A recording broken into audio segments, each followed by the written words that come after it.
Welcome to the Dire Wolf Show, where we believe that America is exceptional and that our constitutional rights should never be infringed. I am Dire Wolf.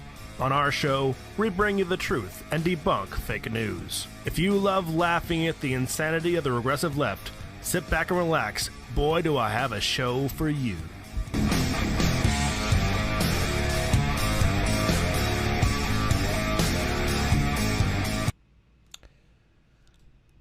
Welcome back, Wolf Pack. It is Fox Trevize here. I have a few guests tonight, which include myself and also the voices in my head that sound suspiciously like Direwolf. And, of course, all of you guys. Direwolf regrets not being with us tonight. He said his reason this time was, quote, definitely not because I'm going to Wisconsin to liberate Kyle Rittenhouse. Definitely not that. That was a weird thing for you to ask me. Why would you even think that's where I'm going? Are you recording this? That was a quote from Dyer. He then hung up for some reason. It was a very, very strange call. And yes, Dyer, of course, I record all of our calls. Why wouldn't I? But regardless of where Dyer is or isn't, I am here. And as you can probably see by the titles, we are going to be talking about the walkaways, which if you don't know what that is, I'll get into that shortly. Also tonight, before I get into our sponsors, who we thank very much. Tonight, I don't have a rather long script to get through, but I don't have any visual aids. So, if you would like to listen to this as more of a podcast, feel free to do other things while you listen. There is not going to be anything interesting going on screen. I apologize for that. Definitely Dyer's fault. Thank you, Thundra, for the lemon. I much appreciate it. Okay, so before we go any further, though, I would like to thank our sponsors, which apparently is Thundra, who donated a lemon. Much appreciated. The show is only possible because of viewers and lemons, so we thank you for that. We'd especially like to thank those of you that donate financially, including Kaylette, Ori Main, Nathan Cameron, Tetris Freak, Slowpoke Garcia, Thundra Erican, who is female and just gave us a lemon, the White Lion, who is a lion, Timberwolf, who's a wolf, and, of course, the guy who started it all, Direwolf, who is definitely not kicking indoors to a Wisconsin corrections facility as we speak. Money is not the only way that you can give, though. We also appreciate you liking and subscribing to us on DLive, Twitch, and YouTube, and we especially like when you share out links to the channel on any social media you happen to find yourself on, as we have no algorithm to do this for us. Let me see. Okay. So I'll let you guys keep me appraised in chat if there's any glitches. I think we're doing well. Aloha Anissa on YouTube. Nice to see you. Okay. So, like I said, there won't be any visuals tonight, so feel free to do other things while you listen to my sultry tones. The walkaways. Who are the walkaways? So the walkaways, that is basically my name for them, but I believe that they self-identify as disaffected liberals. The hashtag walkaway and hashtag walkaway from Democrats movements are associated with the idea of leftists, liberals, and Democrats walking away from the Democrat Party. Some of them will become non-voters, just completely disenfranchised and not feeling particularly connected to anything. Hold on a second. And then some of them are going to be Republican voters or vote third party. It's not universally a blue to red transition, but for the most part, the walkaways that I will be talking about tonight are going to be the walkaways that are moving from being liberal, being leftist, being a Democrat to being a conservative or libertarian or moving to the right. Again, when you're walking away from the Dems, there's a couple different places you could go. I'm mostly focused on the pipeline of that blue to red transition. There are supposedly many thousands, maybe millions of walkaways that have either already done so or are predicted to do so soon. So if there's going to be this massive influx, and there may have already been a massive influx of new people onto our side of the spectrum, onto our side of the political spectrum, then I think we ought to do a little due diligence on them. Spoiler alert, which you guys will find out throughout the rest of this presentation. I am not a big fan of the walkaways. There's a few reasons for that, and by the end of this, my recommendation is that everybody be wary of them. And don't get me wrong, I'm not saying that we oust them from our side. They are certainly welcome. We should not be pushing them out or harassing them or anything like that. Far from that.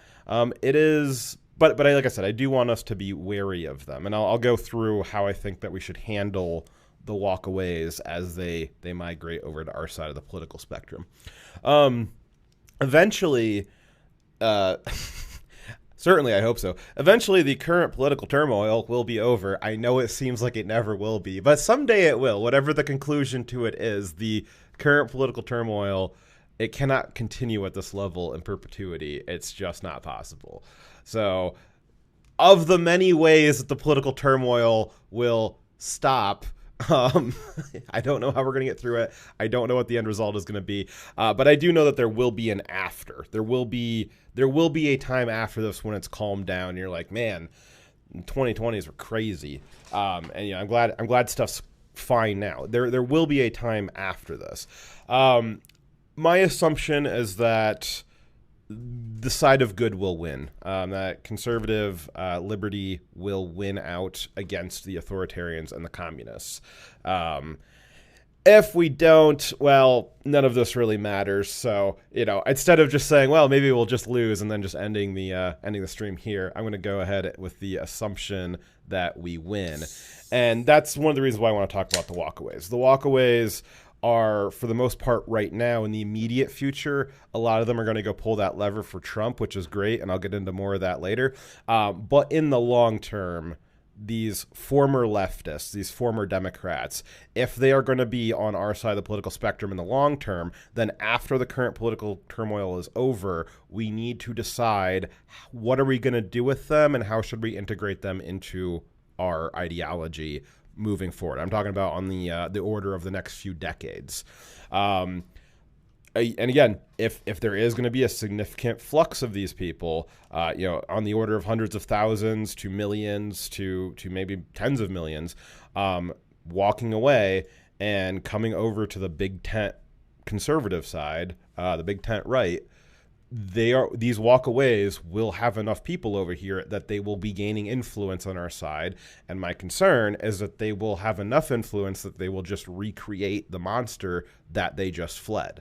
Maybe it doesn't happen next year, but maybe, again, looking at this in the long run, what does this look like 30 years from now? Does 30 years from now, do the people who walked away in the 2020s, did they recreate the communist hell in 2050 because they came over to our side and we didn't manage them properly into the ideology? That is my fear and my concern, and I'm going to go through and justify that over the I don't know how long this presentation is going to be, but it'll be a while. Let's see here. Okay, so again, mostly concerned that they would corrupt our side to the extent that we wouldn't have anywhere to run. One of the speakers at the RNC this week, one of the more popular ones, was a Cuban escapee. He had a very heart-wrenching story of how he escaped communist Cuba after the communist revolution and made it to America. He warned, and I've heard other Cuban refugees give similar warnings. He wasn't unique in needing to escape communism and being happy that America was there. Cuban refugees are, up until very recently, were one of the most reliable conservative voting blocs in the entire country. As a demographic, they were the most reliable conservative voting blocs because they knew what it was that they were escaping, and they didn't want to see it again. So this guy who spoke at the RNC, he still remembers that. He hasn't forgotten that, or he's not part of the next generation that didn't listen to their parents about how bad communism is. And he warned that the current attempts by the Democrats to take ultimate power looks a lot like the communist takeover of Cuba when he was growing up. He said that he loved America because it was a place to escape to. He warned that if communism was allowed to take over here, then there would be nowhere for him to escape to. If America falls to communism, there's nowhere for the Americans to escape to. America is the last place. That was a really powerful powerful statement and kind of a scary idea. That is one of the, I would say, great privileges of the other countries, is that if they screw up, they have an opportunity to escape to America. But if America screws up, we don't have anywhere to go. It's just over. It's just the great human experiment is fall into authoritarianism, and there is nowhere else to go. I'm sure that there's some thoughts that maybe that's a little hyperbolic. Oh, Europe's got liberty, England's got liberty. Not in the way that America does, and certainly America's liberty is not in the best of shape these days. But I certainly think that we're a lot better off than the European countries. All right, so let's see here. So there was, so if there's nowhere else to go if America falls. So I think that this really parallels the idea with the walkaways, escaping the Democrat Party, escaping the left, and they're taking refuge on the conservative libertarian side of the spectrum. But if they were to subvert our side too, if the walkaways gain power and corrupt conservative and libertarian ideology, then once again, we would have nowhere to flee to. There would be no political refuge. And these two scenarios very much parallel each other. If conservatism, libertarianism falls in America, that's it. There's nowhere else to escape to. And that is, conservative libertarian ideas are what is keeping America. It's what's keeping the liberty idea of America, that is a place for people to flee to, that can take refuge from authoritarians. So those two things are happening in parallel, and I'm concerned that the walkaways will collapse one of the last things holding back America from going full authoritarianism. But is that really what the walkaways are planning? Are people who are leaving the Democrat Party, is this really just like a big conspiracy to take over control of the conservatives and the Republican Party? Is that what they're doing? Is this all just a big con? I don't believe that at all, and I don't think that at all. I know it might sound like I think that, but I'm going to explain why I think that. I don't think that this is going to be a purposeful subversion. I don't think that they are purposefully walking away just so that they can infiltrate our ideology and purposefully collapse it. But I do think that the walkaways are genuinely fleeing the left. But as I will be showing throughout the night, I'm highly concerned that they will subvert us by accident. That the subversion of conservative ideology of this side of the spectrum, if there's enough of them over here, if they're taking power, if they're taking leadership roles, that they will accidentally recreate exactly what they were fleeing from. So let's find out why I think that. This is a little bit overgeneralized, but in general, throughout American history, the Democrats, in my opinion, have been the party of control, while the Republicans have been the party of constitutionally protected freedom. Like I said, this is kind of overly general. You can think through it on your own time, but I think you'll find that it's not as hyperbolic as it might seem on the surface. Democrats, party that defended slavery.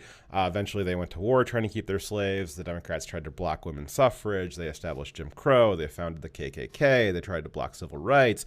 And for the last 50 years, they've run every major U.S. city into the ground with overbearing regulations and a perverse incentive model with the welfare state. And the welfare state is just another form of control. So again, overly general, but this idea that the Democrats are the party of control, that's one of the things I want you to keep in your mind as a critical piece of the puzzle I'm trying to build for you here. So for the Democrats, it's always been about control since the founding of the party some 200 years ago. But there was a key turning point in what type of control they had, or what type of control they were trying to implement during the Cold War. Now, Yuri Bezmenov, you guys have probably heard the name. He's been getting a lot of traction in the last few months, and especially at the last week with there was the new Call of Duty game featured Yuri Bezmenov's speeches in the trailer, which kind of lit the lefty internet on fire. It is a massive coincidence that happened this week, because I was planning on referencing him in this discussion, which I've been planning on doing for about 2 weeks now. I've been planning on referencing Yuri before that happened. It was just a happy coincidence that he came into more popular relevance with the COD trailer. Also, there's something else that happened this week that also very much lined up with me wanting to do this show, and I didn't know it was going to happen this week, but it helped me do a lot of research for it, so I'll get into that in a bit. But we're going to talk about Yuri for a bit. If you guys don't know who Yuri Bezmenov is, he was a former Soviet KGB agent that defected to the U.S. during the Cold War. While he was here, he appeared in a number of lectures and TV spots where he described what the Soviets were trying to do to America to subvert us. I'm sure a lot of you are familiar with with the videos, or at least the references, and I think I might want to do a more full discussion about Yuri another time. I would love for it to be my concern. In my head, I'm like, oh man, like, you got to get to Yuri before he's not relevant, and like the other part of my brain is like, if we get to a point where Yuri's discussion about the subversion of America is no longer relevant to the political conversation, the benefit of that to society will so much outweigh the like sadness I'll have that I didn't do that show in time. So I am sure that Yuri will be relevant for many weeks to come, and that I will get to him while he is still relevant. But like I said, we'll do a more deeper discussion on him another time, and probably watch some videos, which I don't have any of his clips queued up tonight, but I'm going to run through some of his quotes. So in general, what Yuri was describing, and this was back in the 70s and 80s, was the culture war that we're seeing now. Certainly there was culture wars throughout the decades after World War II, and basically what Yuri was describing as to how the Soviets were trying to subvert America was that these culture wars were a direct result of that these wars against traditionalism and the classic American values was intentionally done by the Soviets as an effort to destabilize America. He described how the Soviets were subverting America through, among other things, the education system, and that the goal was eventually to create an entire generation of Americans that would have been subverted with the inability to reason and have a general disdain for America. So this is what Yuri described. The intent from the Soviets with the subversion program was to use the education system to make generations of Americans that did not have good critical thinking abilities, that did not have the ability to reason well, did not have the ability to perceive reality correctly, and that they would have a general disdain for America and American values. One of the reasons why Yuri has become so popular within the last year or so is because all the things that he was describing back then fit exactly with the generation of SJWs that are currently burning down the Walgreens down the street from you. So that's all stuff that Yuri helped out figure out, I'm sure. And at the time, even back in the 70s, Yuri had estimated that the Soviets had been so successful with this program that even back in the 70s and 80s, that there had possibly been as many as 3 generations of Americans that had gone through this subversion process. So if it was 3 generations back then, you throw another 40 years onto that, and, well, we've had quite a few of them. And this is one of the problems that we see.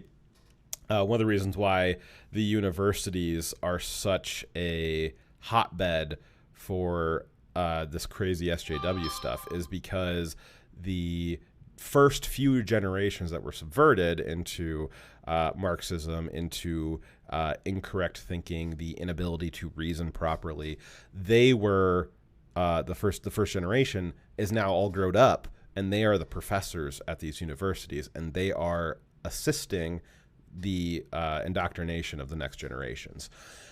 So that's why that is still continuing to happen. Again, there's a lot of stuff to break down with Yuri. What I just went through is such the teeny tiniest surface level. It's almost a shame that I did it that high of a level. gets a lot deeper. I very much abbreviated a lot of the ideas that he went through, but I think that was enough to kind of get through what we need for tonight. So the key takeaways is that Yuri describes a process where through the education system, the perceptions of every American are so thoroughly warped that they are unable to come to rational conclusions about reality.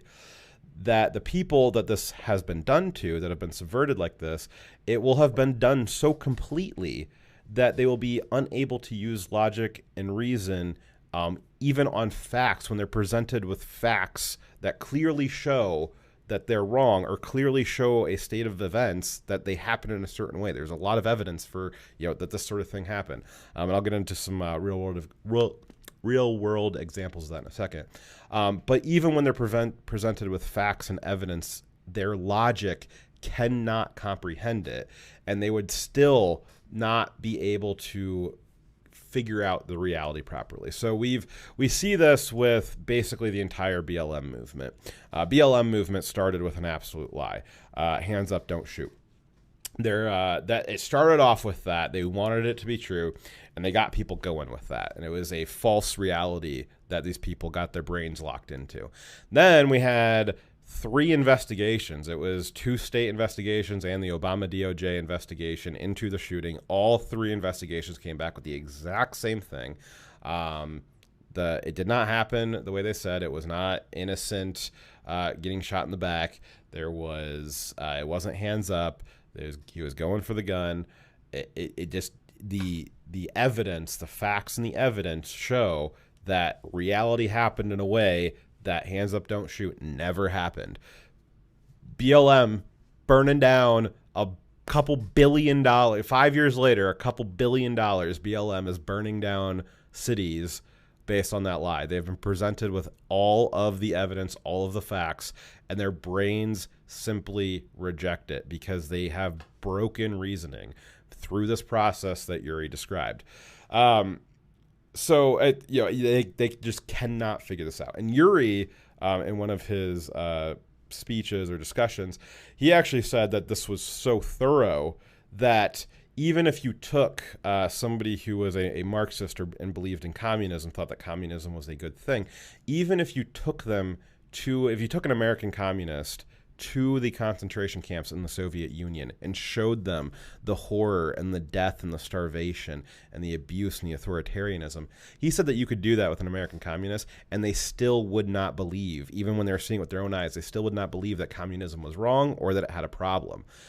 Interestingly, though, Yuri says that the only thing that might get through to them was the boot crashing down upon them. When these people are being sent to these broken people that are not able to perceive reality, when they're sent to the camps, finally, is basically what Yuri said. Then possibly when they find themselves in the Marxist communist concentration camps, then they realize, oh, this is reality. But Yuri said it is nearly impossible that they would notice or be able to recognize that before it was too late, before they found themselves in the camps.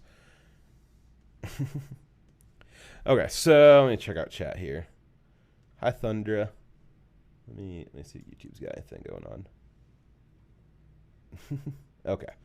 Alrighty, so I want you guys to kind of keep that in mind for the rest of the night. This will be the next takeaway, is that what Yuri describes is that these people that were subverted, that their logic is broken, they have wrong reasoning, wrong thinking, and they're not able to perceive reality even when facts are put in front of them. And the only thing that can maybe get through to them is when it is finally too late and the thing that they created comes to destroy them.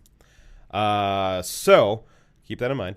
What Yuri is describing is creating generations of people who are unable to rationally perceive and interact with reality, and who will only realize the error of their ways when it's too late, when the jackboots come from them.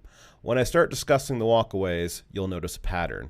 The pattern is that all of them were canceled at some point. All of them are harassed before they walked away. It's not that they suddenly had a burst of rationalism, that they suddenly realized the facts before them, and that made them realize how wrong their ideology was. It was a burst of fear. It is the fear of the monster that they helped create that was now coming for them. It's exactly what Yuri described. It was not until now getting canceled is the 2020 version of getting sent to the gulags in the 60s and 70s. It's a little bit different, but it is basically, in my opinion, it is a perfect parallel with what Yuri described. It was not until the thing that they were supporting turned on them that they realized it. So these modern day Marxists, they do not realize, or maybe Marxist is a little bit too much of a slur for the walkaways, but certainly the entire Democrat Party has a undercurrent, a theme of Marxism. I mean, certainly there's parts of the party that are overt. I'd be willing to concede that the bulk of the party is moderates, but their moderate ideology has in it threads of the Marxism. So these people, again, today, they've only walked away. They've only broken with the party after they realized, oh crap, the party's coming for me now. It's exactly what Yuri described. So let's see. So in Soviet Russia, what Yuri was talking about is that when this happened, when the party came for the believers and the believers realized, oh crap, I just supported a thing that's coming for me now. Back in Soviet Russia, that wasn't really a problem, as Yuri described, that they would be disposed of. In SJW America, we don't do that. So we don't just remove those people from society, which means that we still have to deal with them and their broken reasoning.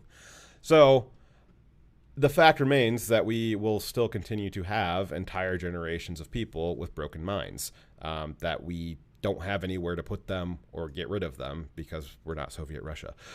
Minds that are incapable of rationally perceiving and interacting with reality, who have, all these people have not suddenly realized the great logic of conservatism. But again, like I said, they've become scared that the left was coming after them, that they aren't realizing the logic of conservatism.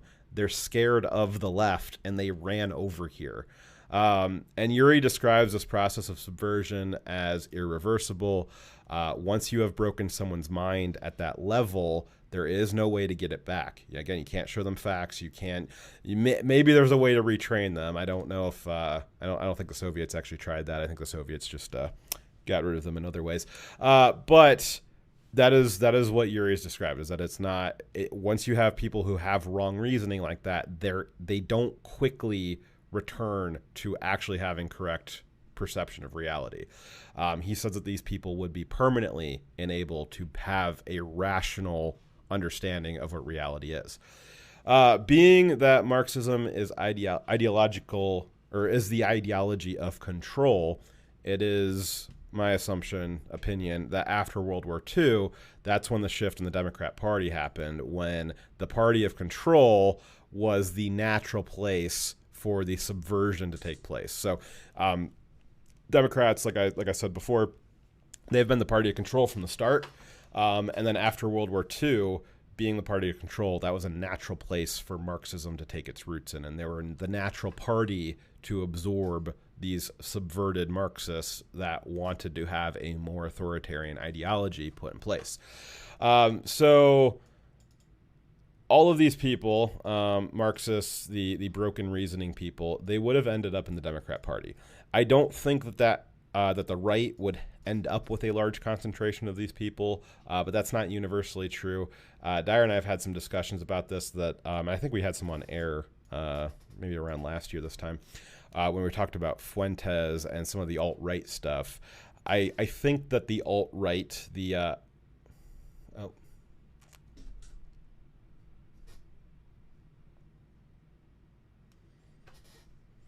Thank you very much, Slowpoke. Slowpoke says, for $2, thank you. Another YouTuber described it as well.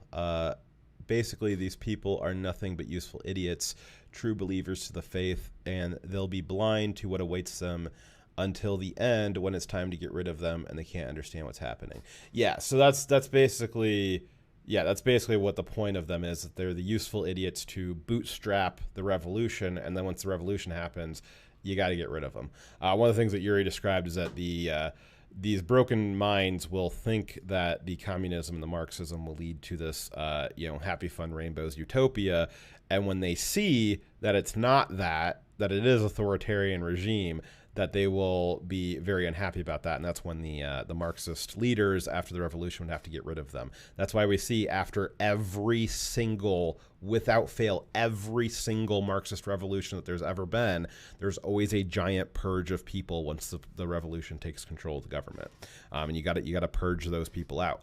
But because of just how geopolitics happened with the Cold War and stuff in America, and the Soviet Union collapsed, we are left with this subversion, this subverted culture, but there's nobody to exploit it. The Democrats are trying to figure it out. There's the new progressives are figured out that there's this there's kind of this fertile ground for useful idiots that they can maybe take control of. And so it's still a danger to the population, to America, to have this large population of easily subverted useful idiots with wrong reasoning. But until recently, it wasn't necessarily being used by anybody. But I think the communists and the Progressive Party are starting to get through that. So what I was saying though is, Darren and I have had the discussion that I think where you get the alt-right, the identitarian supposed alt-right, the white nationalist type of a thing. If you look into their ideologies, past the fact that they're racist, their economic policies are communist or collectivist in theme. And what we think happened is that there was such a large there's so many generations, such a large population of subverted people, of people that were susceptible to some kind of collectivist ideology, that the progressives and the Democrats and just any international communist groups didn't get a handle on all of them. So there was still kind of this, it was kind of like unformatted NPCs. So you got this big group of unformatted NPCs, and some of the more enterprising racists, white nationalists took advantage of that, and they now have a big stock of unformatted NPCs that they can pull over to their side and get them. It's very easy to program them up with white nationalist communism. It's just as easy as doing that with whatever the SJW identitarian nationalism is. It's really just a very small thing that you got to flick, but it's basically the same idea. And so that's why I think that to the extent that there is a white nationalist right, I think that's where it came from. That's my opinion as to where that came from. Is it's just these leftover subverted people, just because there's so many of them. So let me run through chat here. Hey Timberwolf, do you want to do me a massive favor? There is, on my timeline, I tweeted it out like maybe 3 days ago, but I've also been tweeting a lot in the last 3 days, so you'll have to really dig back far. I would really appreciate it if you could find a video that I retweeted. It was a TikTok video of a girl with green hair, and she was explaining her walkaway story. I wanted to go find that before the show, but I did not have time. If you would be so inclined, I would appreciate if you dug through my Twitter and found that. It should be about 3 days ago, but it could be in that range. But it'll be a long time ago. There'll be a lot of cute foxes in there, though. Okay, so be gone from me, you soy boy beta cop. The transaction is complete. Have some capitalism to subvert this Russia propaganda. Thank you very much, Timberwolf. Timber gave $30. Much appreciated. He gave $30 to have capitalism that would subvert Russian propaganda. You gave me a handout to subvert Russian communism. Thank you. I appreciate it.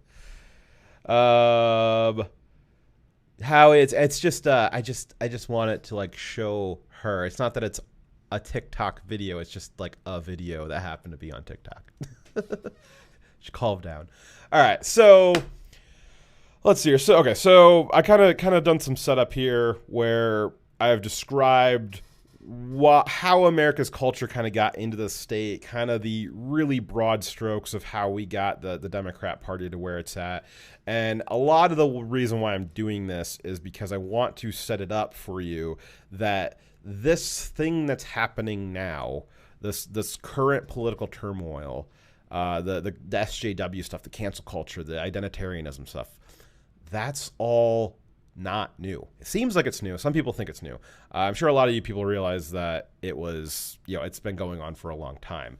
But what I'm trying to set up is that this has been going on for decades at this point. We're coming up on a century, actually, of this sort of stuff that's been going on. It's been growing in the universities. It's been growing in the Democrat Party.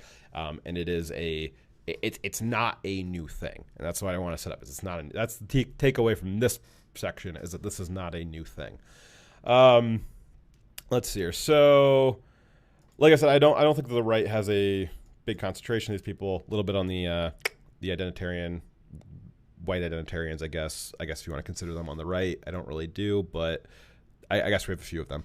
The point I'm trying to make is that if you choose a random Democrat, that it is highly likely that that random Democrat is subverted in the way that Yuri describes, that they would have some kind of Marxist root in their ideology. Maybe they're not overt Marxist. I mean, maybe if, again, you get these moderates, these, Karen type people or whatever, they're not going to have overt Marxist ideology, but if you analyze, what they believe, you can probably trace some Marxist roots out of it. And universally, if you pick out a random Democrat, you will probably find that their ability to rationalize reality is broken, that it's not highly functional.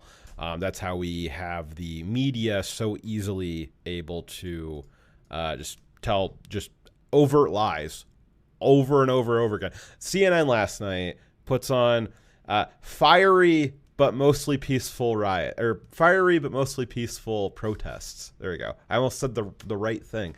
Fiery but mostly peaceful. There was an article today that came out for Jacob Blake, the guy in Wisconsin who got shot by cops and is responsible for the recent set of riots. Report came out today that he had a knife in the car and that he was holding the knife when he got shot. And the headline was, other than the knife, he was mostly unarmed. Or he was otherwise unarmed. Yeah, there we go. Yeah, other than the knife, he was otherwise unarmed. What reality are these people living in? But they know that their readership is on the left, and that the left they'll just absorb that in, because they cannot rationalize these things. They'll see that and be like, oh yeah, it makes sense. Because certainly if they looked at that and said, hey, that doesn't make sense, we wouldn't have the current problem we've got, where half the country, hopefully a little bit less than half the country, is pretty much on the left. That they're just fine with what's going on. So certainly the last thing I just said, that the ability to rationalize, if you pick a random Democrat, that their ability to rationalize reality is broken. That last part is so true that it's basically a meme that the Democrats can't perceive reality, and that they will just follow anything. That's where the NPC meme comes from. There's these memes about these headlines I was telling you about. That's all a part of this. The idea that the Democrats, the left in general, has a hard time perceiving reality is so well known that it's a meme. So that's takeaway from there. So back to the walkaways. After I set all that stuff up, I think it's highly likely that these walkaways have broken reasoning. They just walked away from the Democrat Party, and we just went through all the things that entail having been on the left. I think it's statistically probable that most of them will have a broken sense of reasoning, that they will have wrong reasoning when it comes to reality, that they won't be able to properly perceive or interact with reality the way that maybe one of us would. And again, I think that the only reason why that any of them have walked away is out of fear that the monster that they created was coming for them. So I've laid out that the walkaways are perfectly described by Yuri, that they probably still have broken reasoning, and that the only reason they left and realized that the organization that they were a part of, the only reason why they realized it was bad was because it turned on them. So what does that mean for us? Well, obviously it means, as I said earlier, there is going to be and there already has been a large influx of broken-minded, wrong-reasoned people entering our big conservative tent. And I think that's a very dangerous thing to have in your tent. Don't believe me? How are the Democrats' tents faring with all of those people in there? We've got 100 cities are burned to the ground over events that never happened, and that's just for starters. Some of these walk-awayers are probably not lighting the fires for themselves, but as I'm going to be going through here and describing, they're the ones that helped grease the wheels for all the stuff that's happening now. And they just figured out, oh crap, maybe that was wrong. Maybe I shouldn't have been greasing the slippery slope for my entire lifetime. And then 5 minutes ago, when they came for me, I realized, oops, I was wrong. I'm a conservative now. I'm one of you. I'm one of you guys. I'm helping you out. It's like, okay, like thanks for helping us out for 2 seconds. You built this Leviathan that's coming for us now. I guess we'll try and fight it together. But after we're done fighting it, all you can we're gonna talk have to about talk. is money and fairy tales of eternal economic growth. How dare you? Well, thank you very much, Timberwolf. Timberwolf found my tweet, I believe. Thank you. I don't know if I can't actually click on that. Can you Skype that to me or put it in chat? Which vid chat's in? Ah, there we go. Thank you. All right, thank you very much. We'll watch that in a bit here. Okay, so thank you very much, Timberwolf. So I just want a quick recap on, and I've been doing this kind of like a lot of back and forth on the recap verbally, just because I don't have a lot of, I don't have any visuals, but just to kind of, again, I want to make sure I set this argument up correctly, because again, my goal for this video is that we need to be very cautious of these walkawayers. We need that to happen, but we have to be cautious of what that means for the future. Least they subvert us. So the recap, the 3 main points I want us to take away from all the previous stuff I just said. The Democrat Party has been the party of control, the party of authoritarians for a very long time. This is not a new thing. This has been the Democrat Party for centuries, at least 2 of them. The second point is that the walkawayers have broken minds, generally, and an inability to rationally perceive and interact with reality. And it is believed, as per Yuri, that this condition of inability to perceive reality is permanent, that they cannot change that, or not change that very easily. Third point would be that these walkawayers only realized that they were wrong when their ideology turned on them. This would be, again, the example would be getting canceled. It wasn't that they came to rational conclusions and naturally, realize, wow, conservatives, maybe they do have something figured out. No, they only came over here when they got chased over here by their own monster. The monster they helped create chased them over to our side. It's not a principled position. They came over here out of fear. Now, that doesn't change the fact that they're over here. It doesn't even matter why they're over here. If they're over here pulling the lever for Trump, that's great for the short term. Again, this video is more about the long term, the next 2 decades, the next 3 decades. What do we do with these people after we make it through the current political crisis? So we can see this problem of having, I guess a big influx of the potential problem of a big influx of subverted ideologies coming into the conservative tent. I see this as a very big parallel. The walkaway movement's a very big parallel to the fleeing from California. California has a literal walkaway. Maybe it's a drive away or a U-Haul away in California. The effect is so common that it's a meme. Californians vote in oppressive regulations. The regulations make it impossible to live there, and they move somewhere else, like Texas. And then they bring their failed ideology with them and eventually ruin those cities too. They run those cities into the ground. Look at Austin. They implement an authoritarian government. That government comes for them. It scares them. They're not capable of learning, and then they do it again. So California, that's what I'm worried will happen with the entire concept of conservative ideology, of libertarian ideology, is the walkaways. It's just like Californians. They will come to our tent. They will not have learned why they left the previous tent, and then they will set up the exact same things that they ran from last time, and they'll ruin our tent. That's what I'm concerned about. Again, we see that playing out. There's very concrete examples of that with the Californians fleeing California and ruining all the conservative states. Let's see here. So because this is so common, again, this is not speculation that this could happen to the concept of conservatism, because there's so many observable facts of them doing this in real life to these cities. So what I'm proposing, what I'm scared of, is that California is fleeing from Texas and ruining it. The Democrats will flee to the conservative side and ruin it too.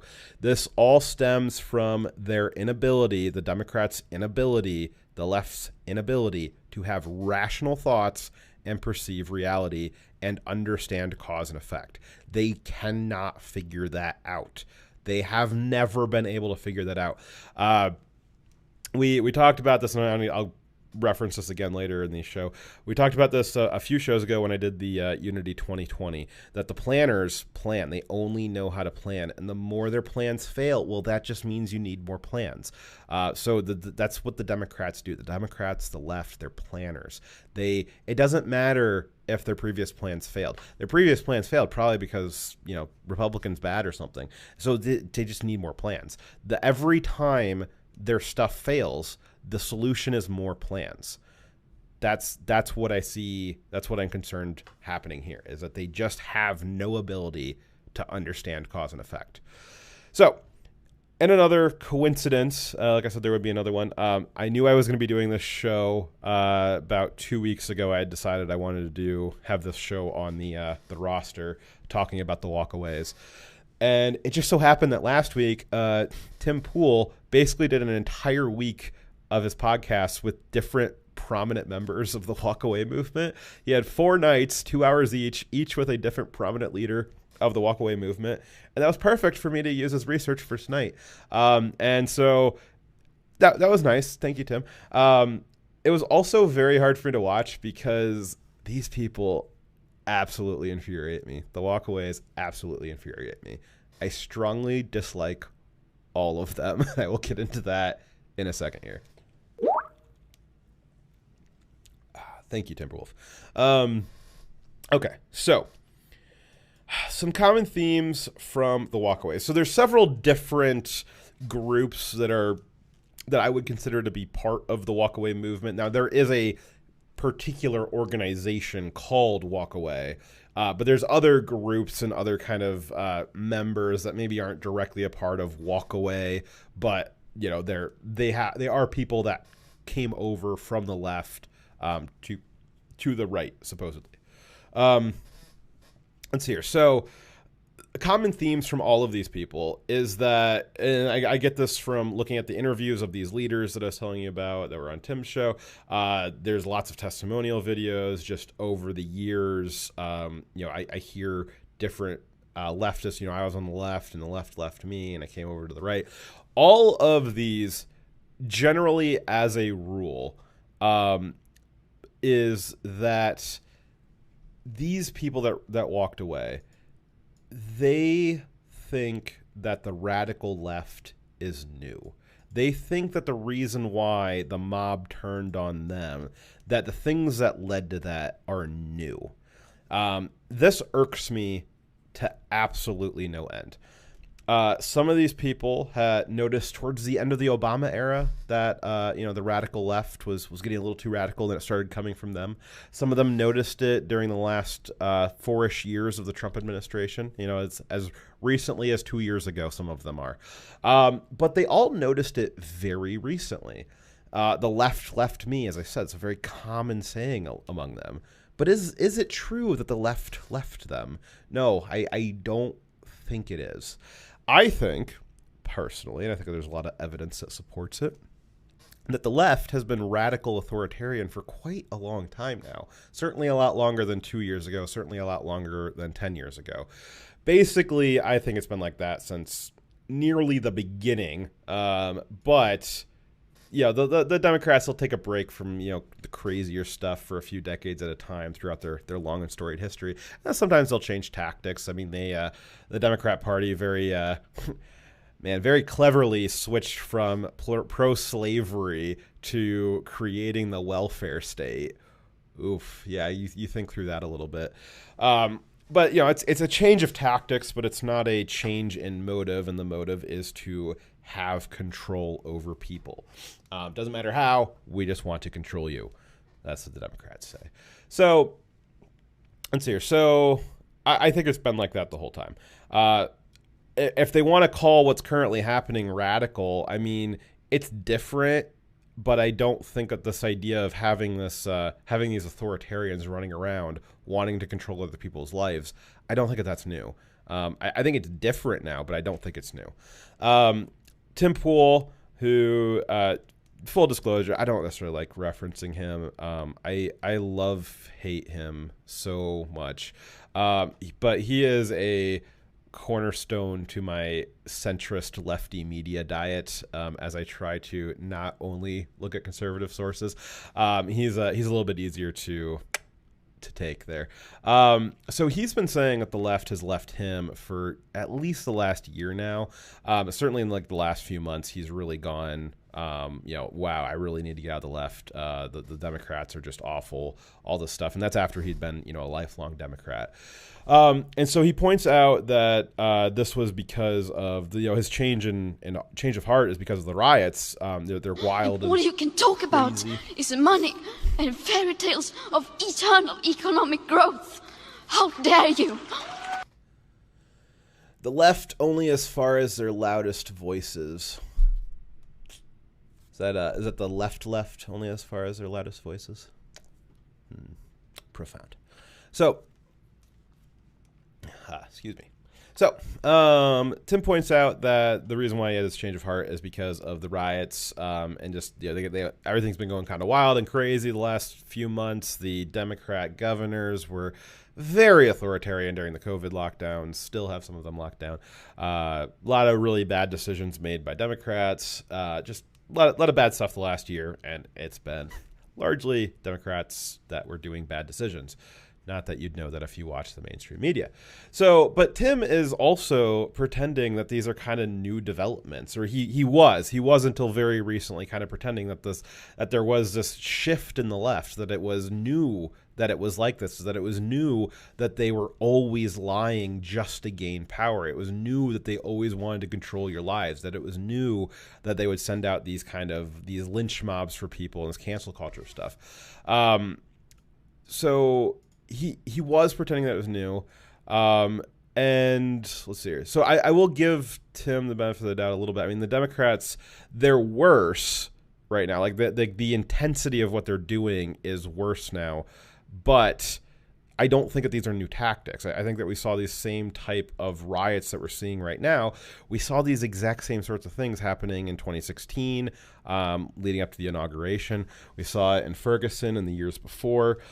We saw not dissimilar stuff in the Occupy Wall Street movements more than a decade ago now. We've seen all of this stuff before. I mean, the intensity is different. It's happening in more places, but it's the same tactic. It's not new tactics. If the tactic of burning down people's small businesses is bad, like it was just as bad in 2010 and 2015 and 2016 as it was in 2020. Like that's not a new thing, and it's certainly a thing that the Democrats and the left have they've played footsie with it a lot. They've kind of winked and nodded at it. Let's see here. And, Occupy Wall Street. Well, Chaz was crazy. Chaz was new. It was this new crazy tactic. The left. No. Chaz was exactly what we've seen before. Chaz had its ancestry 10 years before in Occupy Wall Street. The Occupy camp was just as bad as Chaz was. The only thing that is different about Chaz is you've got a recency bias with it.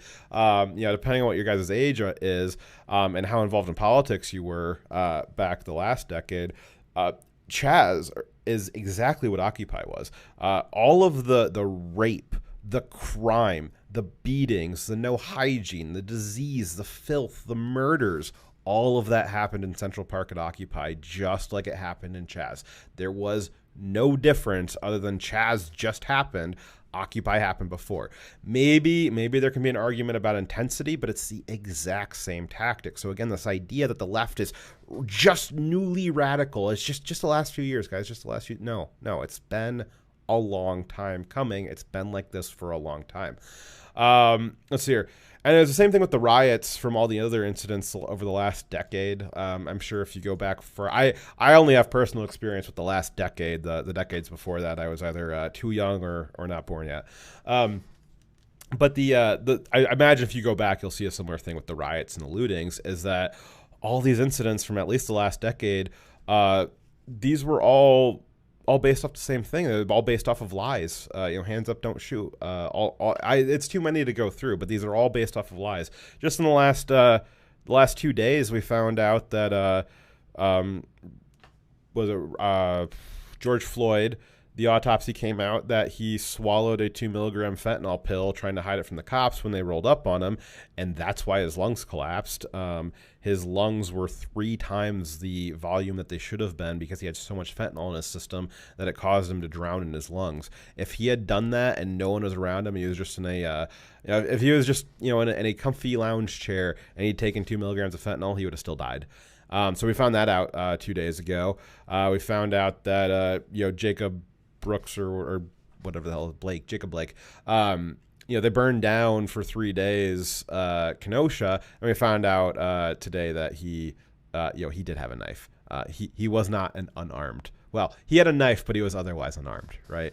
And then last night they burned down Minneapolis because there was supposedly a police-involved shooting last night, and there's very clear video that the guy blew his own head off. He was in a foot chase. The cops were in a foot chase with him. He was being arrested for murder. He had a gun on him. He ran into a mall, and then you see it in the security footage. This happened just last night. You see it in the security footage.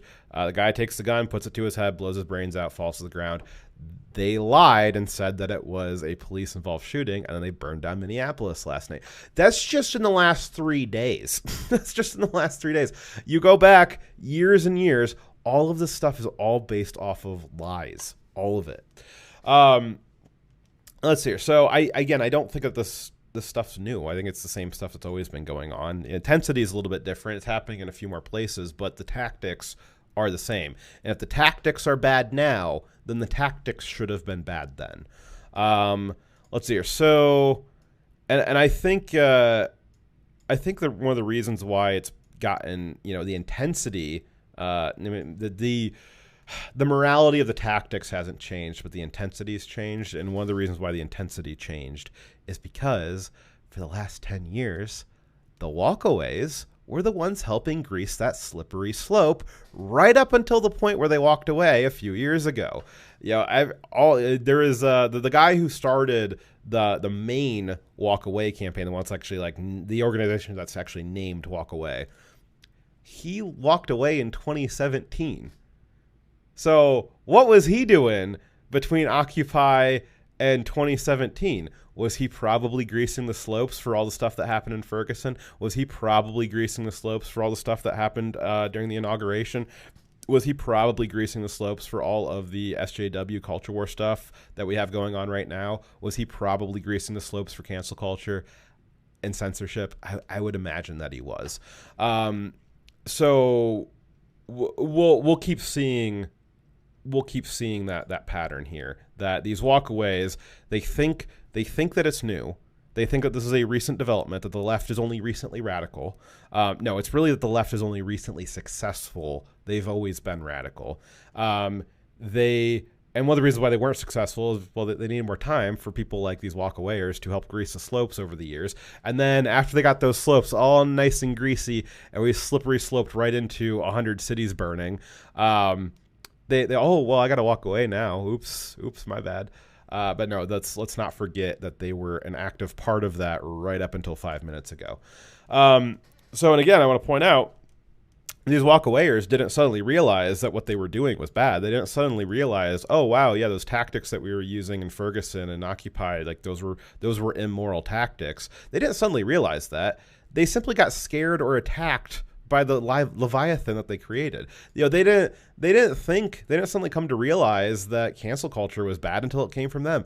We see this all the time with prominent media personalities when they suddenly get canceled for a joke they told 30 years ago. It's like, oh wow, man, maybe cancel culture is not a good thing, and they just discovered that cancel culture wasn't a good thing. We see this all the time. I mean, I could go through the names, but you guys know the names. All the media personalities, all the celebrities, where they get canceled all of a sudden. It's like, whoa, maybe we're going too far, guys. That's not a moral position. That's you not realizing what happened until it comes for you. That doesn't mean that you suddenly rationalized that, oh, maybe cancel culture, censorship's not a good thing. No, there was no point in which you had a rational interaction with reality and came to a good conclusion. You're just running for your life, and you'll say anything to make it stop. You'll say anything. Oh yeah, I think this is bad. It really needs to stop, guys, as you're running away terrified. These are not moral positions. These are not indications that you are a good thinker, that you're an intellectual. This is just raw fear. That's all that is. If the walkawayers were capable of the type of reason it takes to understand why they were wrong, they would have realized it long ago before stuff got bad. They would have realized it before they got canceled. They would have realized it and not greased the slopes quite so much and not fed the Leviathan quite so much that it got this bad where it turned on them and came for them. They are walking away now only because the left has finally become effective in some of its tactics, and the dangerous Leviathan that they helped create now came for them. But they were the ones who helped create it in the first place. And I just want to reiterate that they don't actually understand why their ideology is flawed. They just know that they got bit by it. They just know that it came for them. And I do not believe that many of these people, many of the walkawayers, I don't believe that they actually understand why. And I will give Tim Pool a little bit of credit here, because within the last 2 weeks here, for a long time, he was saying the left me, this is new, the radicalism's new. And it was very much pissing me off. Within the last 2 weeks, he actually changed his tone a little bit. And he said, you know what, maybe I was wrong. Maybe it's always been like this and I just didn't know it. And now he said, I'm going to just defer to the conservatives and the Republicans because I need to take some stock in figuring out what I believe. This is what Tim's saying, that he realizes, oh, they're not newly radical. They've always been radical, and I just didn't notice it. So Tim might have actually popped himself out of the wrong thinking. Good for him. I hope he has a good time realizing reality now. But that is what I want to see. That's what I want to hear from these walkaways. If you're going to walk away, again, walk away is great for the short term. We need those votes. We need people to stop running with the left there. Anybody who wants to walk away from the left and come over and pull the lever for Trump, do it. I will take that short-term gain any day of the week. But what the point of this show is that after we take that short-term gain of getting those votes, getting those walkawayers over here, the long-term effects of that is what this show is about, is trying to figure out what do we do, how do we manage that in the next few decades.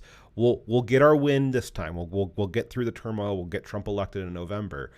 But after that, we're going to have some serious discussions and figure out what do we do with these people to get them integrated and to make sure that their ideology is not a danger for us in the future. But a good start is if the walkaways do what Tim just said. Realize that they never knew, that they never understood reality. Have that apotheosis revelation there.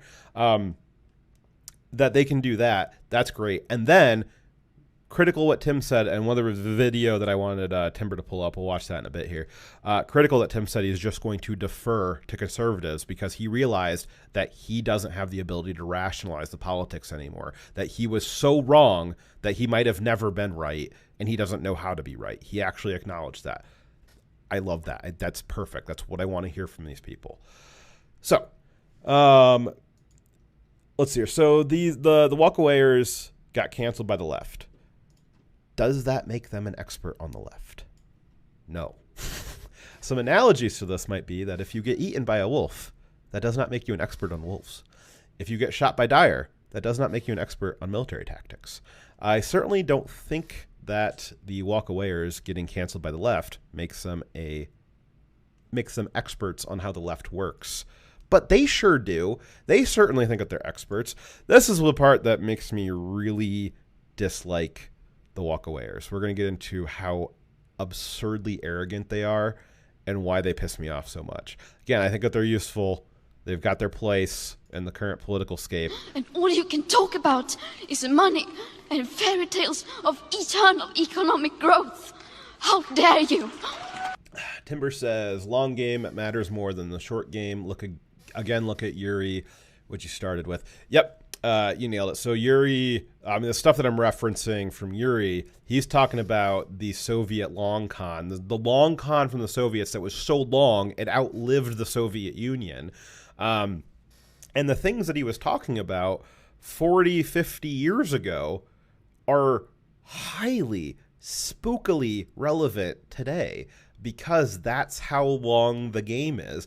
And because that is such a long game against us, against liberty, we need to have an equally long game to defend against it, because we have been derelict in that for far too many generations. Okay, so hold on just a second here. Get a drink.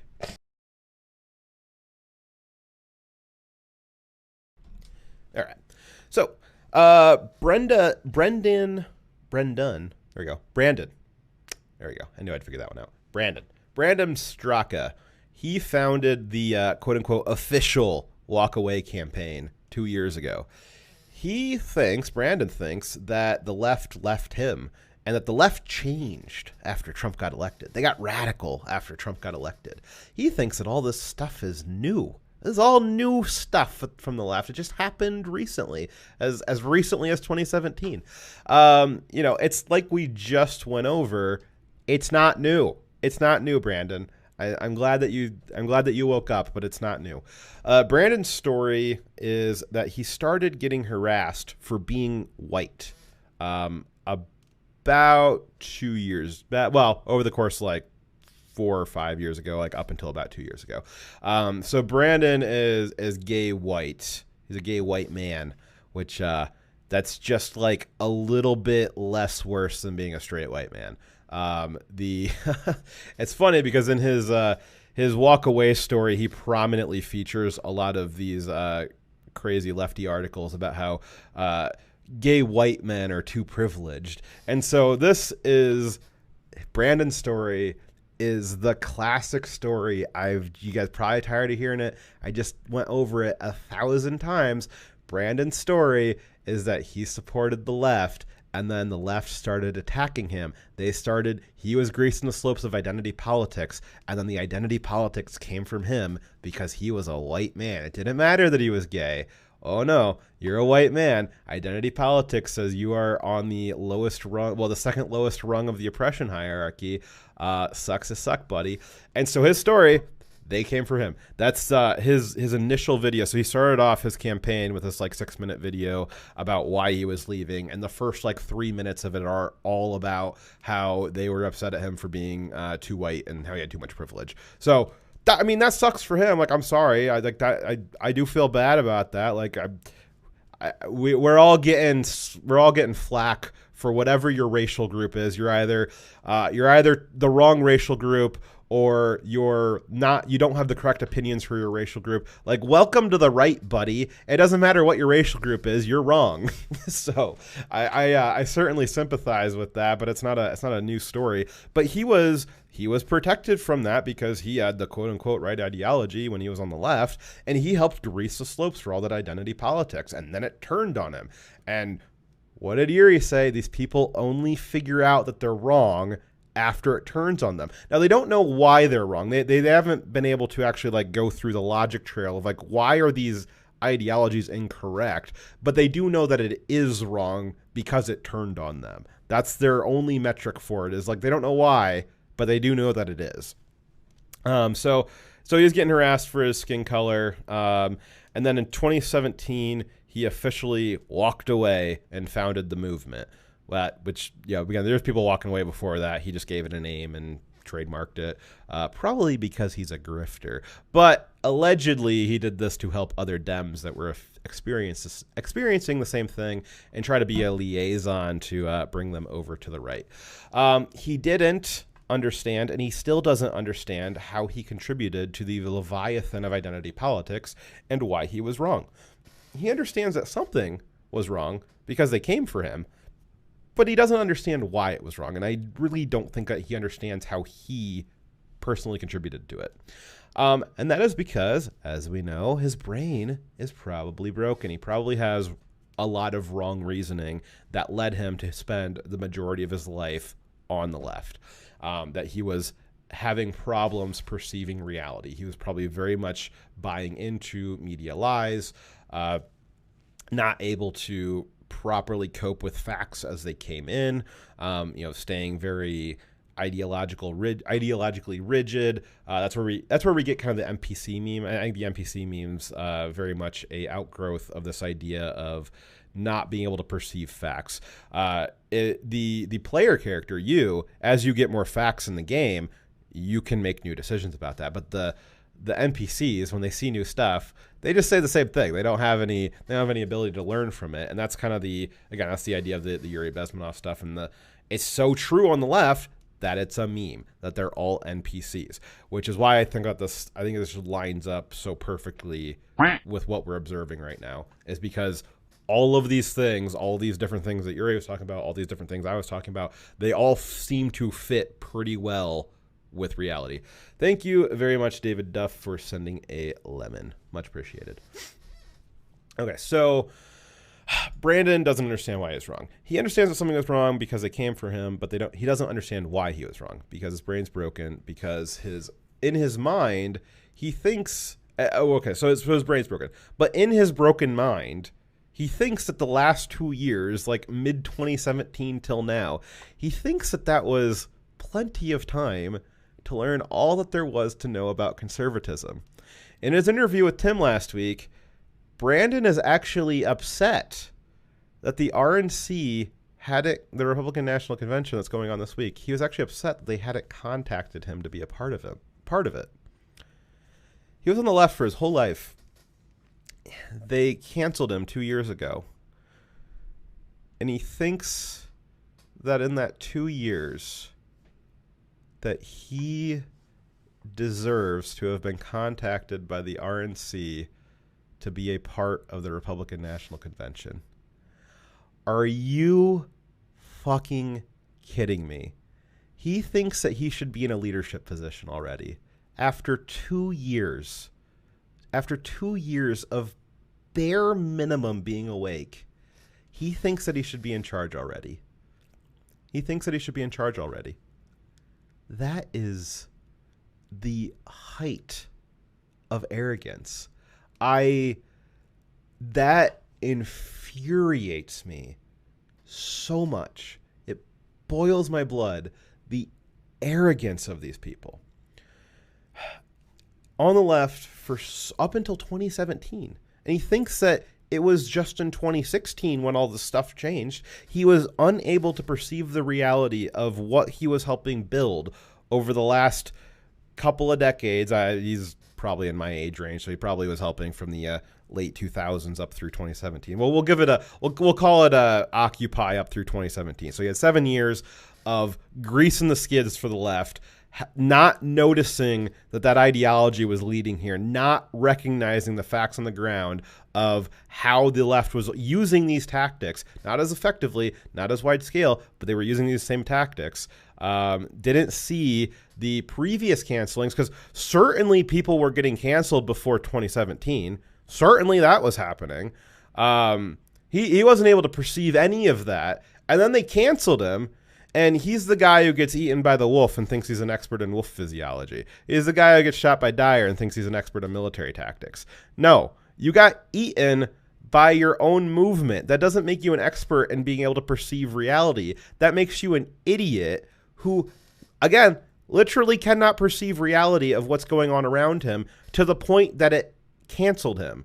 Now, if this had been 50 years ago in the Soviet Union, well, his canceling might have been a little bit more permanent. He's certainly lucky to be in America, or a little. It's a little bit easier to be a communist in America than it is to be a communist in a communist country. But are you kidding me? He thinks he should be in a leadership position already. And this is not unique. This is not unique. His arrogance that he woke up 2 years ago, his arrogance that he thinks he should be in charge already, that is not unique. That is a trend. I'm going to go through a couple more of these guys. It's very infuriating that they think that they are this arrogant. So, and this is what concerns me. So we went over a few weeks ago the idea of the planners when I tore apart Brett Weinstein's Unity 2020 idea. Brett Weinstein is also a walkaway. He was the one who got canceled at Evergreen. Let's see here. What are you saying there, Timberwolf? You quit the show? What do you mean you're quitting the show? You better not quit the show. Okay, so Brett Weinstein that we talked about a few weeks ago, Unity 2020. Which I guess I'll recap that in a second here. But Brett Weinstein famously was canceled from Evergreen University when they wanted him to leave campus because he was white.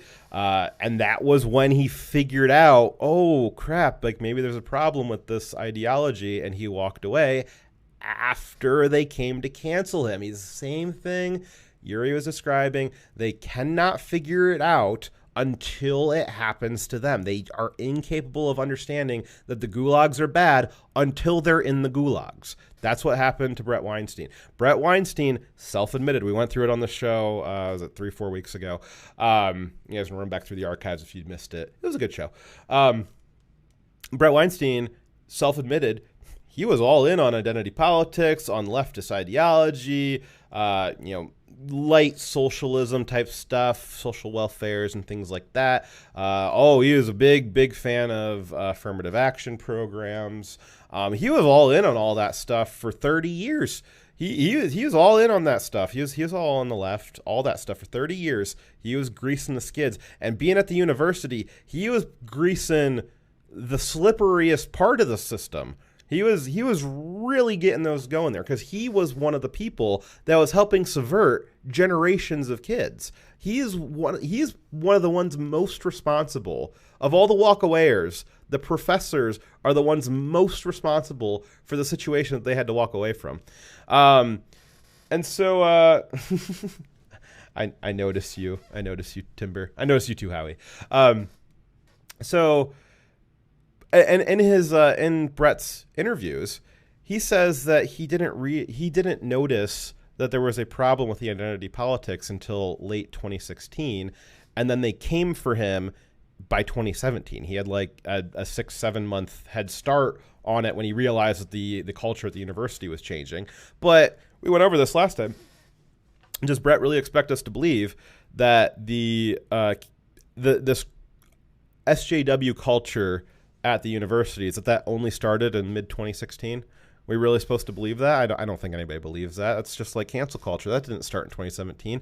The entire insanity at the universities didn't start in 2016, Brett. You just missed it because because your brain is broken and you cannot perceive reality. He missed for 30 years that this was happening around him. He missed it. He couldn't perceive the reality of it. And then it came for him. He got put in the gulag. He got put in the cancel gulag. And then he realized it. It's just like Yuri described. But what did we do with Unity 2020? Well, that was 2.5 years ago. Well, Brett's running Unity 2020 now. Brett wants to be the leader. He wants to start a new political party, a new political movement. He thinks he's got it all figured out. He thinks he knows how to fix the politics of the country. He thinks he knows how to fix, all the SJW problems. He thinks he knows how to get the country back on track. He wants to start this Unity 2020 thing, and he wants to be in charge because he's a planner and he's really smart. He's really smart, and because he got eaten by the wolf 2 years ago, he's an expert on the wolf. Because he got eaten by the left, he's an expert on the left now. Absolute arrogance. So arrogant. It's the exact same thing we saw with Brandon.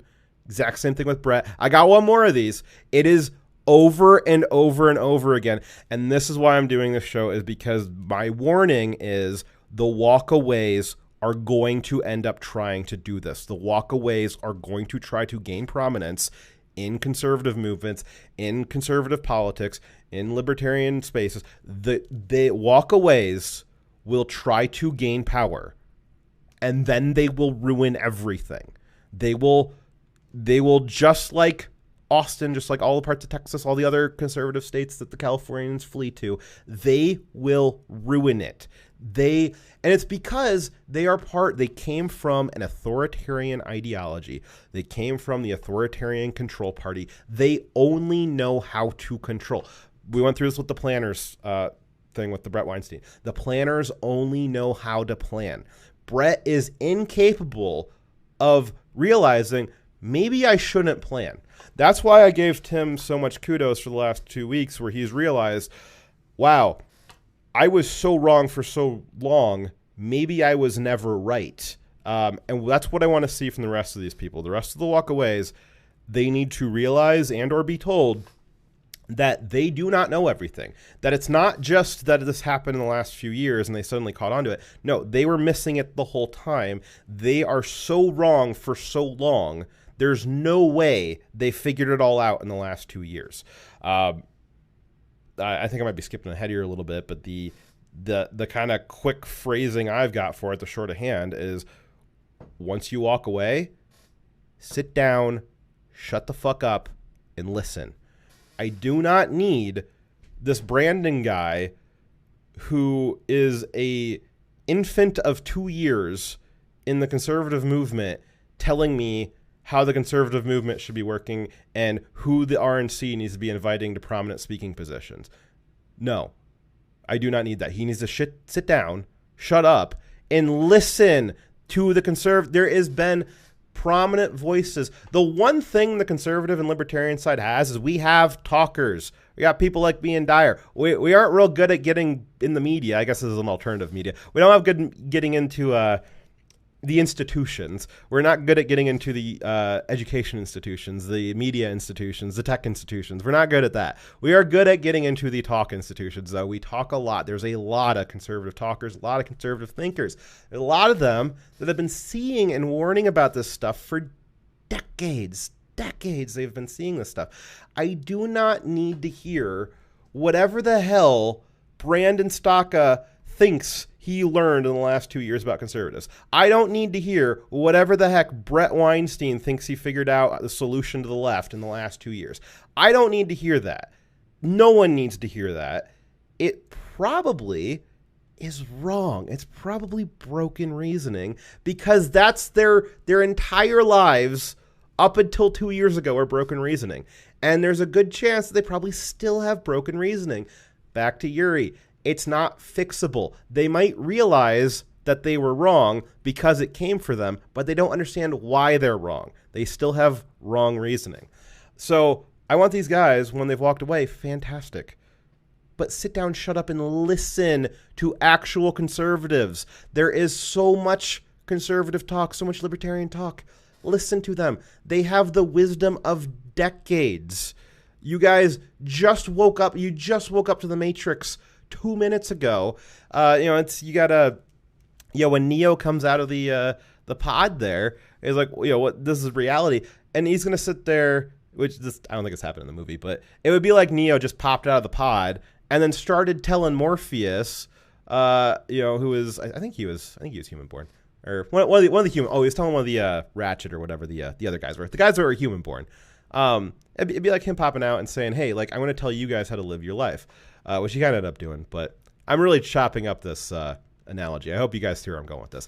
But these people just woke up to reality all of 2 years ago, and they think that they've got better ideas that need to be listened to than the conservatives and libertarians and the liberty-minded people, the liberty-minded thinkers that have been discussing this for decades. Is so arrogant and so infuriating. I strongly dislike it.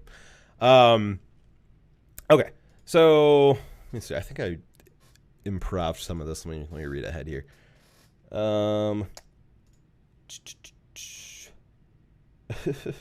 right, let's see. I'm read through chat here. So, Oh, just noticed, so should be show for the guy that founded the Walk Away campaign. The branding campaign, I quit this. Show me, give me more notice, so they didn't, was my point. Oh, okay, I get what you're saying. Yeah, okay. Well, let's see here. So, both of these arrogant walkawayers, Brandon and Weinstein, and I got another one too. And again, this is we only got so much time for this show, which is probably already going long, but this is a pattern. This is a pattern that always happens. So these two arrogant walkawayers, they both think that after a lifetime of being unable to rationally perceive reality, that 2 years is enough time for them to become political leaders again. Brett thinks that after spending his whole career fostering this stuff in the universities, that 2 years on the run and from the left. All you can talk about is money and fairy tales of eternal economic growth. How dare you! Thank you so much, Dave Youngston, for 132, which I know is not enough to get a text chat up there, but if you... Oh, there you go. Okay. I just have to read it. Let's see here. Dave Youngston for 132, $1.32. Thank you. One of the walkawayers I've spoken with is a black guy who started looking into things after he heard Dem say something he knew was false as he'd been there. He learned that the true party for minorities is the Republicans. They then came after him. Yeah, so I do want to... I think I've tried a few times, but I want to just reiterate. These people... And all you can talk about is money and fairy tales of eternal economic growth. How dare you! I need to do shows without Dyer more often. You guys are generous when he's not here. I'll read yours in a second here, Slowpoke. So, I'm going to reiterate, these people are frustrating to me, and I've got a lot of concern about where they go next. What's the long-term effects of having them on our side? And the arrogance of the leaders really frustrates me. I want to reiterate, these aren't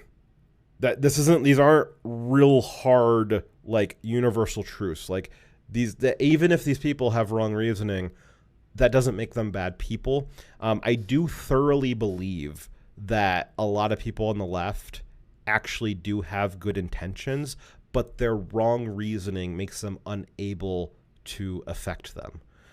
So they have moral ideas about what is good.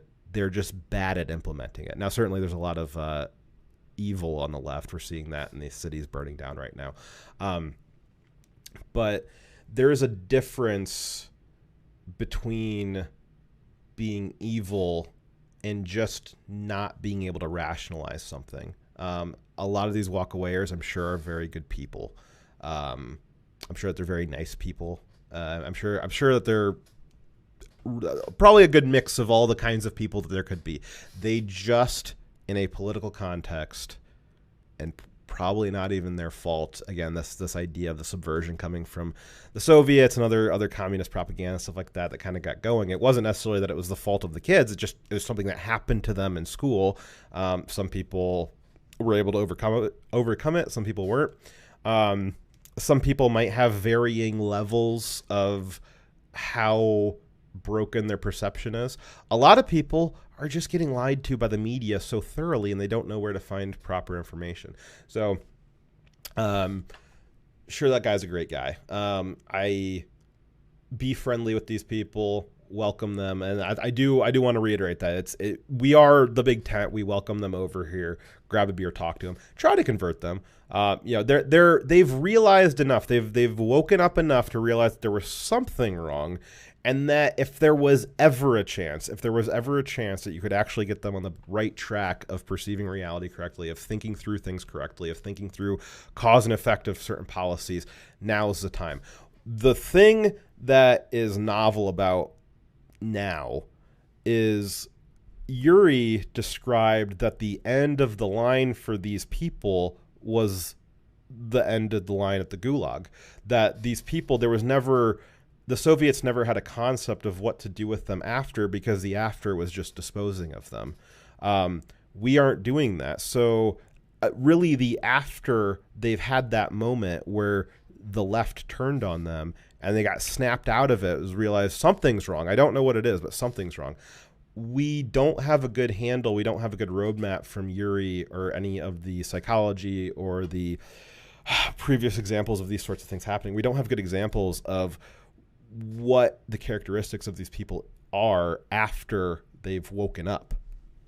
We do know that they still have wrong reasoning. It's unknown how, if that can be shifted. Again, there might be varying levels to that. So, I am in this particular show. I'm obviously have a very aggressive stance to this because it's very frustrating watching these people. Oh, I just helped ruin the country for 30 years, and in the last seconds before the whole thing collapses, I'm switching sides. That's very frustrating to me, but that doesn't mean that they're bad people. They can be reasoned with. I'm kind of more of a, you gotta have the high energy and the emotion I'm sharing with you guys. But in general, try and help them out, man. That's what we do. We talk to people. That's what conservatives do. That's what the left doesn't do. They don't talk to people. They shut them out, and they send them packing to us. One of the things conservatives do quite a bit is we talk to people. We'll talk to anybody. That's what the right does. We have conversations. Slowpoke says they think they are experts, and yet they didn't see the party about to put them in the gulag in the end. They think they know the left because they used to be them, but it is entirely different monster than they remembered. Well, it's because they remembered the monster as their fluffy pet dog.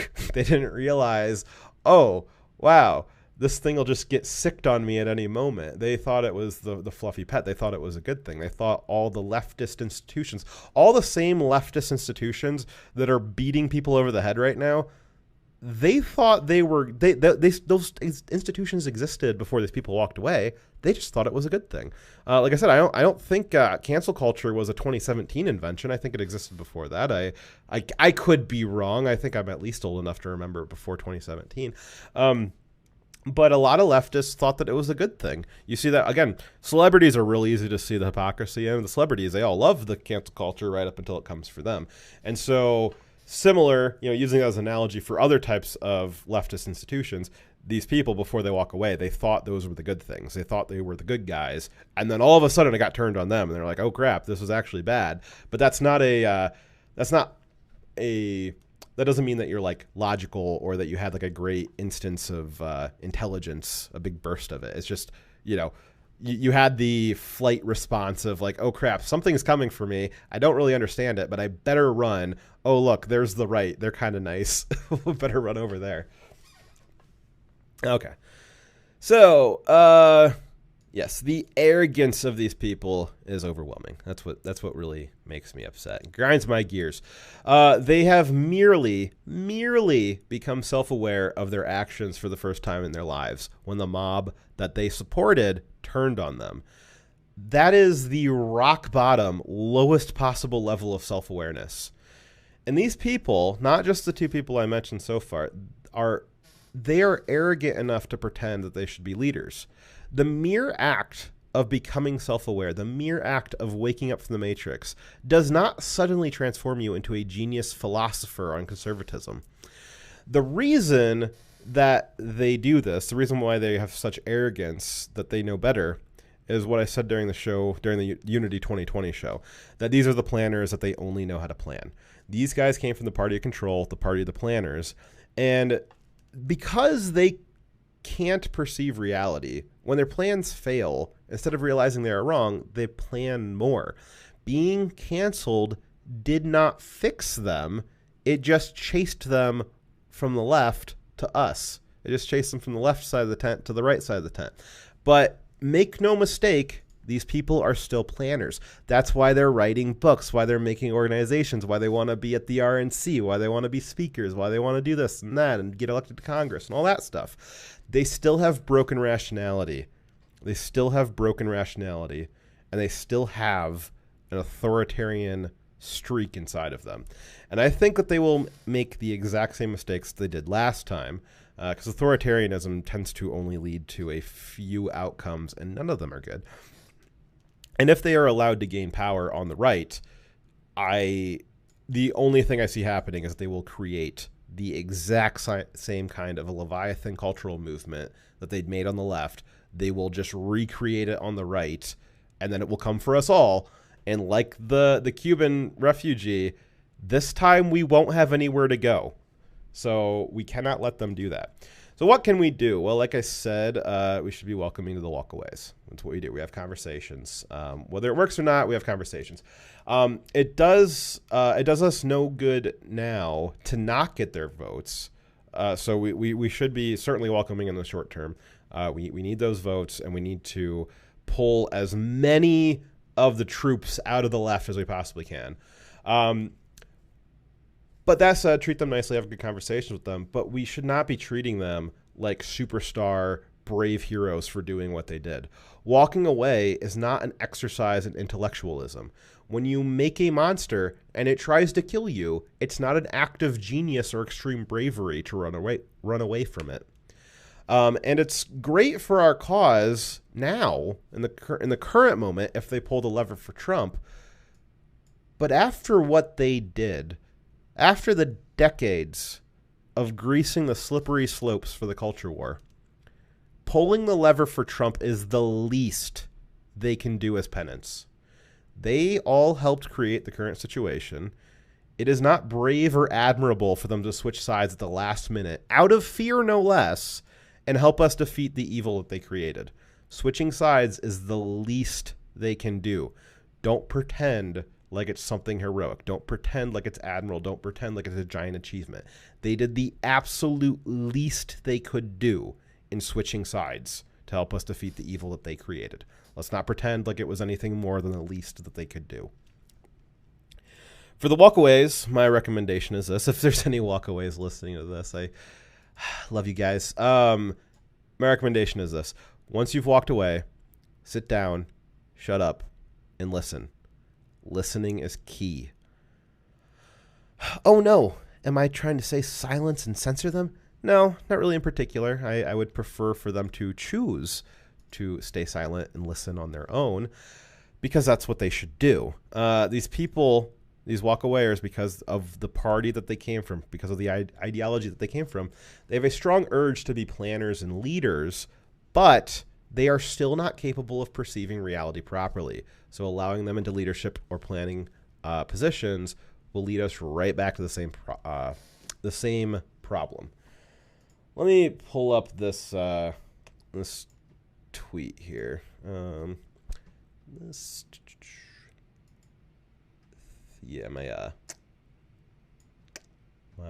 scenes are not very well set up tonight, but I'm sure you guys will forgive me. Okay, so this is a girl who very recently just walked away, and I want to listen to her testimony of walking away, because I think that she did it right, and I would appreciate if all the people that walked away took a note from her. A message for all the Democrats out there who think that voting for Biden's still a good idea, who are still bullying Trump supporters, who are canceling things for past mistakes instead of learning from them. Aren't you tired? Isn't being angry all the time so exhausting? Isn't grieving all the time so draining? I wanted to understand the other side. I voted for Obama. I voted for Hillary. And I've been pissed. I hated Trump. I didn't understand him at all. I didn't understand the hype. But one day I decided that I wanted to. What I found has been so pleasantly surprising by actually listening to people and not bullying them or writing them off. That was the key part right there. Actually listening to people. I like where she's at. I'm sure that she's finding a lot of good stuff. And that's what you guys need to find, is you guys need to find the walkaways that are willing to listen, and you can share with them. And it sounds like she's having a great experience with this, and that's great. And I love her approach to it. This is exactly what I want to see. I want to see, you know what? I realize I was wrong, and I don't know what I'm doing. I need to listen to people who do. That's what I want to see. I don't want to see this arrogance of people who woke up 2 minutes ago saying, well, I should be at the RNC because I'm super smart because I realized that the Democrats are bad 2 years ago. No. So arrogant. those are bad people. Those are grifter people. This girl is actually a legitimate walkawayer. She actually woke up. I'm very happy for her. This is how it needs to happen. So this kind of gives you an indication of when you hear somebody is walking away. This kind of gives you a way of analyzing which kind of walkawayer are they. Are they one of the ones that are they're just grifting and they're trying to gain power in a different way? Or are they people who genuinely realized, wow, I screwed up. I need to figure out what's real. I need to listen to the people who know what's real. Because here's the other thing.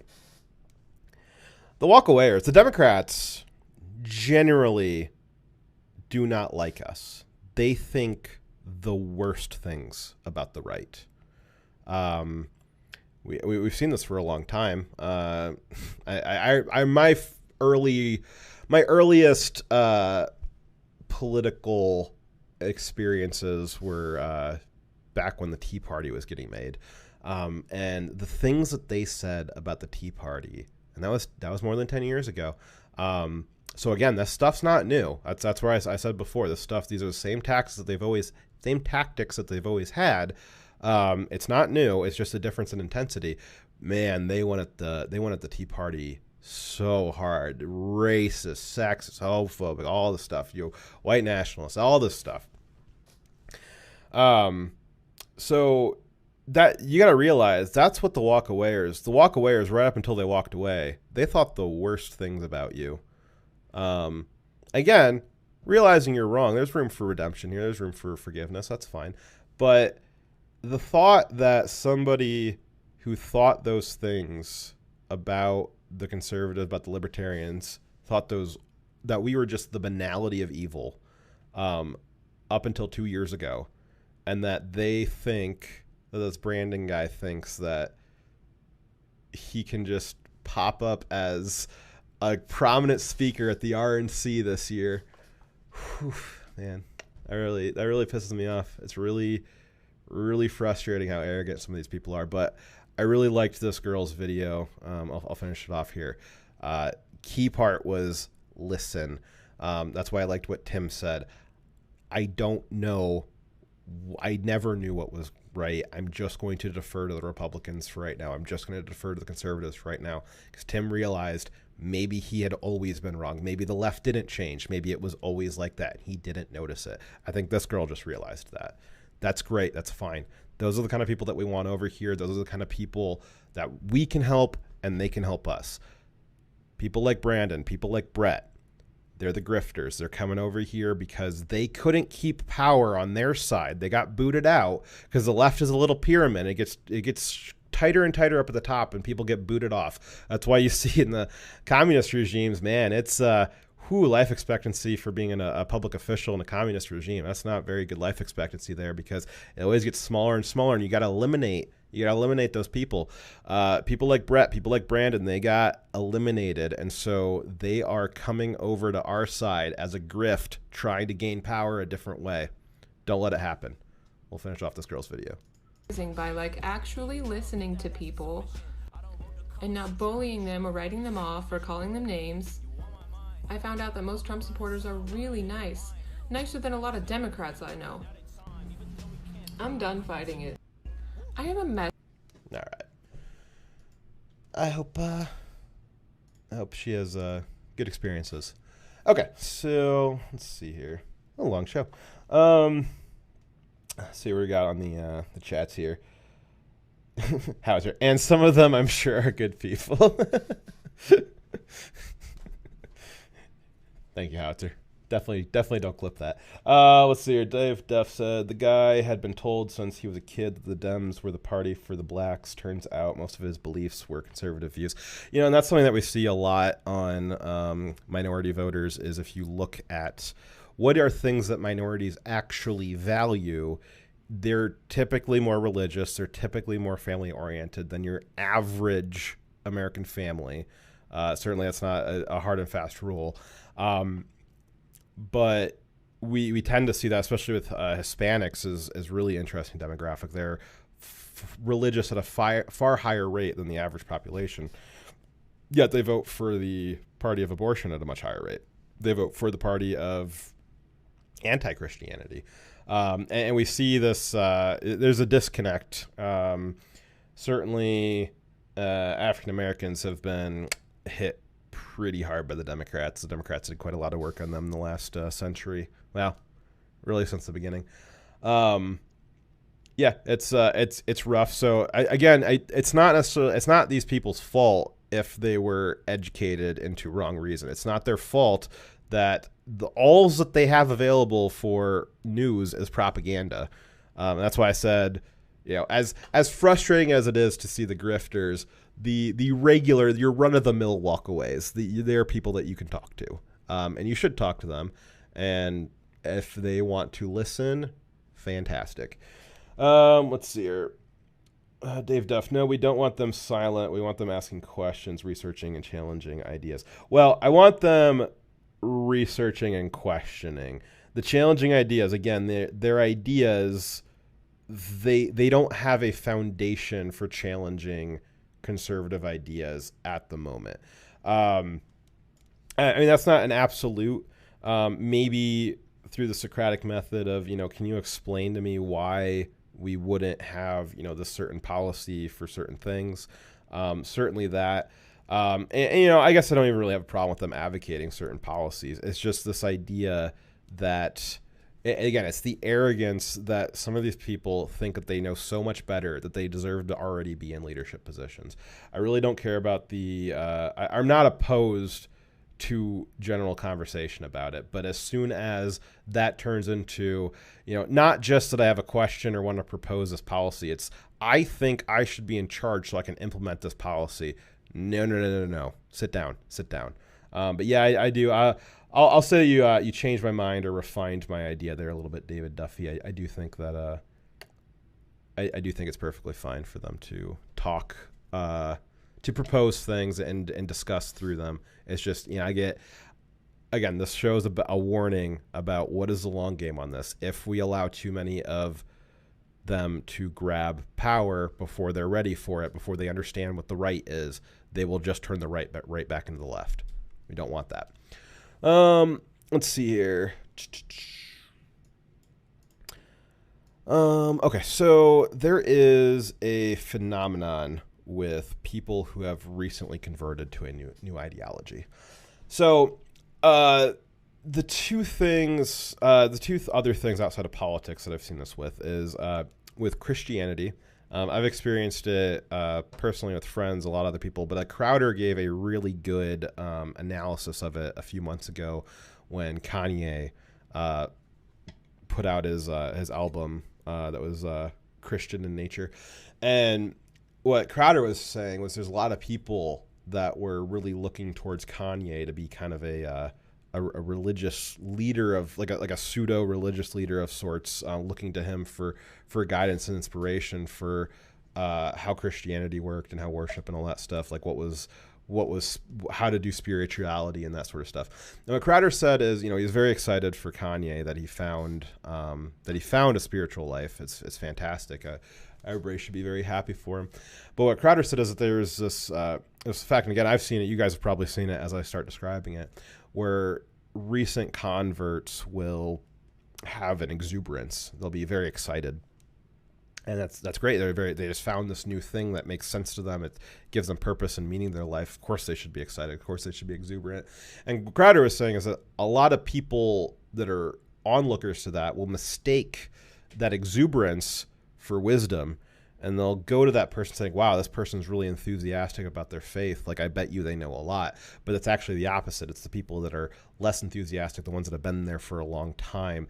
They're the ones with the wisdom. And so what he was saying with Kanye is it's fantastic that Kanye found this. I hope he inspires a lot of other people to go seek out the faith. But those people shouldn't be looking to Kanye for wisdom. They need to be looking at the people who've been in it for a while for the wisdom, because Kanye's got the enthusiasm, but he doesn't have the wisdom that comes with being in the faith for a long amount of time. I've seen this with fitness community. So this one YouTuber I really like is Every Damn Day Fitness. He does a lot of back and forth response with the fat acceptance community. And he did a great video earlier in the week with a former former fat acceptance advocate who is now working on becoming, she's working to lose weight. She set up a channel, she set up a goal, she's starting to exercise. Fantastic for her. And she's got a lot of excitement and exuberance around it. And he went through and analyzed it, and he was really happy and pleased with how she was doing it. And he was contrasting her to other people that used to be fat acceptance or were kind of in that vein that switched over to saying, hey, you know, I do want to get healthy. I do want to get fit. And it's always very exciting. It's very exciting when you do this new thing. I've done this a few times where I kind of like restart a diet or, you know, restart a fitness routine. It's like, oh, okay, I'm very excited for it for the first few days.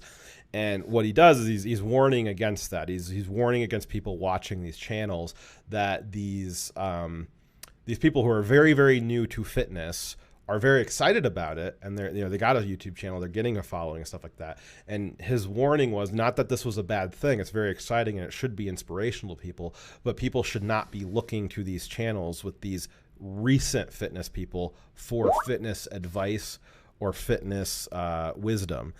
They should be looking to people like him who've been in fitness for a very long time. And it is the same idea where you have this recent convert that has a lot of enthusiasm, and onlookers tend to mistake that for wisdom, when the reality is the people that have been in it for a long time, they're the ones with the wisdom.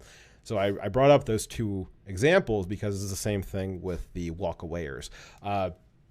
It's a lot of excitement around certain walkawayers. And I see the same sort of thing happening where the walkawayers, they're the ones getting the interviews on a lot of different places. They're the ones getting the book deals and all that sort of stuff. And you know, to a certain extent, you know, some of them are being asked to, you know, do you want to run? Do you want to run for Congress, something like that, or, you know, doing this sort of stuff. So the concern is same thing with those previous two examples, is the recent converts from the walkaway, the recently converted to conservatism. They're going to have a lot of enthusiasm for the cause. Obviously, this Brandon guy, he had so much enthusiasm, he started an organization around it.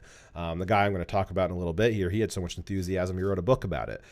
Brett Weinstein had so much enthusiasm about leaving the left that he tried to start a new political party. That enthusiasm should not be mistaken for wisdom. There is as I just said a little while ago, there's countless voices, very fantastic thinkers on the right. That's one of the things that the right accelerates on, is good thinking talkers. Not a lot of other institutions, but we got the talk radio down. And those are the people that should be listened to. A lot of stuff that's happening right now. I remember back in the late 2000s, Glenn Beck, back when he had his Fox News program, he was talking about a lot of this stuff. He's talking about George Soros and the different organizations he was funding, and he said, it's gonna, they're gonna be doing this. This is their goals. It's gonna eventually look like this if we don't do something about it.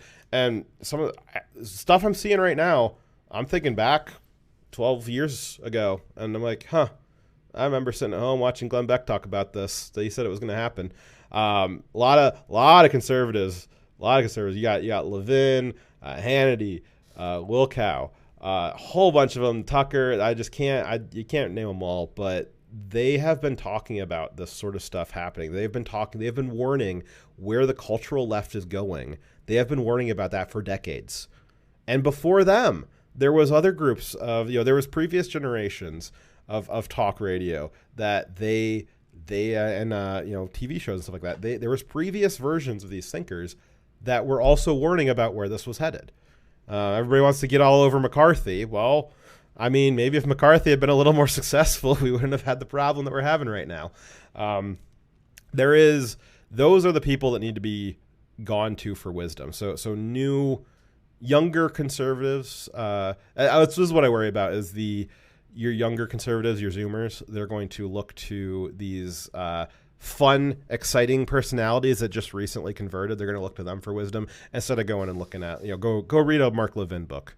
That's my recommendation. And that's why I'm concerned about the prominence that some of these recent converts, these walkawayers are getting, is that it's great to be excited. It's great to get inspiration and motivation, but it's not wisdom. It's not a substitute for good conservative wisdom. So don't make those mistakes. Now, again, keep going back to this. Not to say that walkaways don't have interesting perspectives and stories about how the left works. I think that they should be absolutely used as resources, discussing back and forth, talking about better ways to defeat leftist ideology, trying to run through their thought process to maybe reverse engineer the wrong think and see if we can continue the work of de-radicalizing other leftists. I'd love for them to continue that work if they want leadership positions. You can get a leadership position in organizations that pull more leftists over to our side and fix them. No problem with that. But let's not forget, again, these people, these walkawayers, they thought that we were the bad guys right up until 5 minutes ago. They thought we were the worst people on the planet. And after being awake for 5 minutes, some of them think that they are smart enough to lead us. It's very, very arrogant, very infuriating. Let's see here. So some other great things that Brandon said. Let's see here. So he one of the things that he said that he wanted to do, one of the reasons why he was upset that the RNC hadn't invited him to this week's events to be a speaker. He also was proposing that the right should be using more leftist tactics, which is interesting because the leftist tactics are the things that are fundamentally not conservative. The leftist tactics typically involve infringement onto people's rights and their spaces and just their well-being. What tactics is he talking about? There's most of the leftist tactics that are like out on the field tactics of the left. Those typically involve infringement or near infringement of people's rights. And I do not see the need for leftist tactics to be implemented by the right. Maybe it'd make it easier. Maybe we could gain control, but it's just the tactics themselves, regardless of what they're being used to implement, the tactics themselves are fundamentally not libertarian. They're not liberty-minded. They're not conservative values. Let's see here. So he also said that conservatives are difficult to motivate. They don't understand the importance of protesting the way that the left does. The left protests for a lot of stupid things based on lies, is my opinion. So I don't really see a need for conservatives to protest like the left does, which would be protesting for things that are incoherent based on lies about events that never happened. And then on the flip side of that, though, I'm very tired of this idea that the right does not protest. Just in the last year, we've had the Virginia anti-gun protests. We had the anti-lockdown protests. A little bit further back, we had the Tea Party protests. There's protests. We have the 9/12 Project. The Wilcow's got one up in D.C. Glenn Beck's got another one up in D.C. Well, his is the 9/12 Project. There's a bunch of stuff that goes on. The right has a lot of protests, and I would call them more rallies rather than protests. We're more usually gathering together for, in support of an idea rather than a protest, which would be against a policy. Certainly the Virginia anti-gun protests, the anti-lockdown protests, those were actual protests against the policy. But this idea that the right does not assemble is absolutely false. We just assemble, and then you don't have to deal with the billion-dollar consequences for the next 10 years after we're done assembling. When we're done assembling, typically the lot is nicer than when we got there. This idea is very infuriating. And so again, this Brandon guy, has supposedly been a conservative for 2 years, and he still thinks that like the right doesn't protest or assemble. We do. We're not violent about it. But what do they call us? They call us the worst things in the books. The Virginia guys, all of them were white supremacists, including the black ones.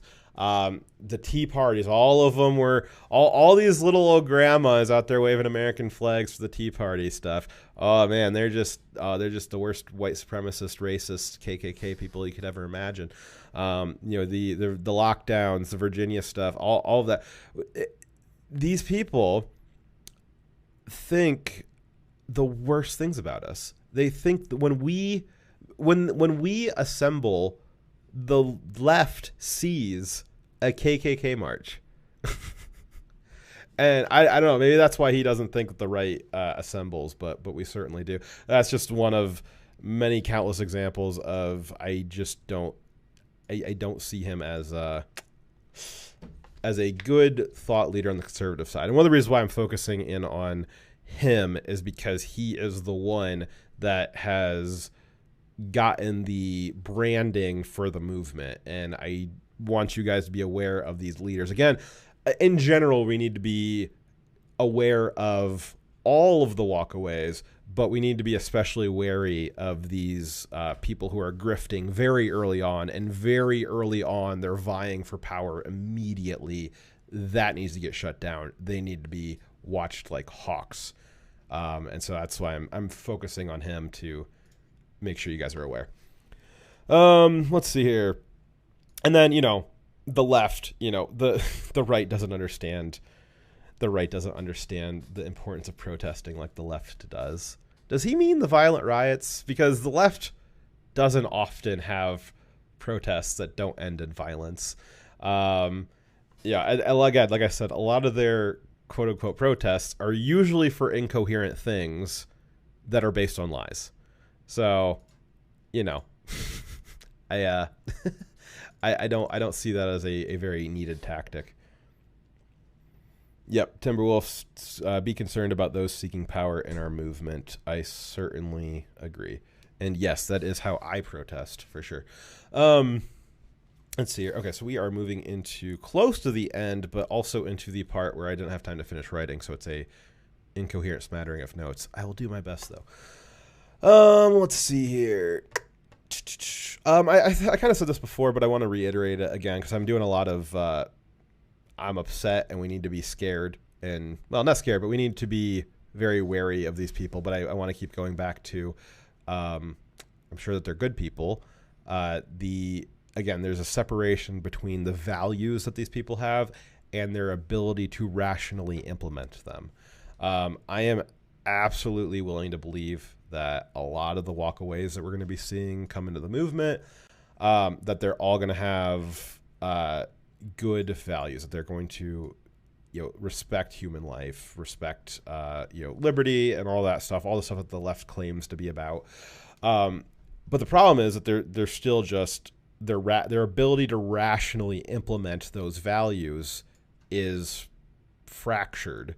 It does not work. So again, just reiterating that if they got good values, great, they're good people. Just if they are not able to properly implement them, if every time they try to implement them, you got the left right now where their value is racial equality, and the way that they implemented that was segregation.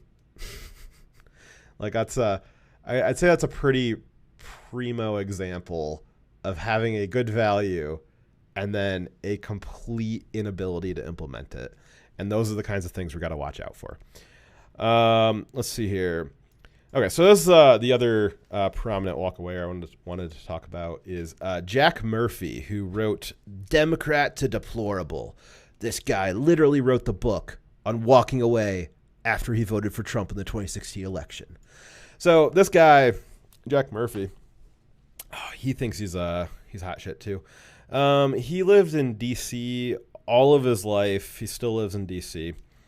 And even after walking away, so he walked away for the 2016 election to vote for Trump. Still lives in D.C. though. Said that he loves D.C. He was a Democrat, strong Democrat, active Democrat in D.C. for his whole life. And then even after he walked away in 2016, it took him up until this year, 2020, to realize how broken of a city that D.C. was, how much it didn't work. In his interviews with Tim and his discussions, he's like, yeah, like I just kind of realized, like, wow, there's nowhere I have nowhere I can go where they can't get me. Talking about DC. This guy up until 5 minutes ago was helping to craft that DC. If we want to pretend that DC just in the last, that's what the Democrats want to pretend with all of the Democrat cities, that up until 2 weeks ago, up until a few months ago, all these cities were just absolute shining cities on a hill. They were utopian vision cities, like basically like Star Trek incarnate. All these cities, there's no poverty, no problem, no crime, no homeless. They wanted to pretend like that. All of that stuff just changed in the last few months. This guy who lived in DC, which DC has been DC for a very long time. There's the poverty, the situation, the laws, the regulations, the way DC is set up, the extreme wealth disparity, the extreme poverty of the minority community in DC. That has been like that for 40 years or more. And this guy, Jack Murphy, he wrote the book. He's a big walkawayer. So he did not realize that DC was awful and oppressive until this year. And he actually thinks that it changed. He said that the city changed in the last year. He wrote the book after he walked away to vote for Trump in 2016. He released the book very shortly after that.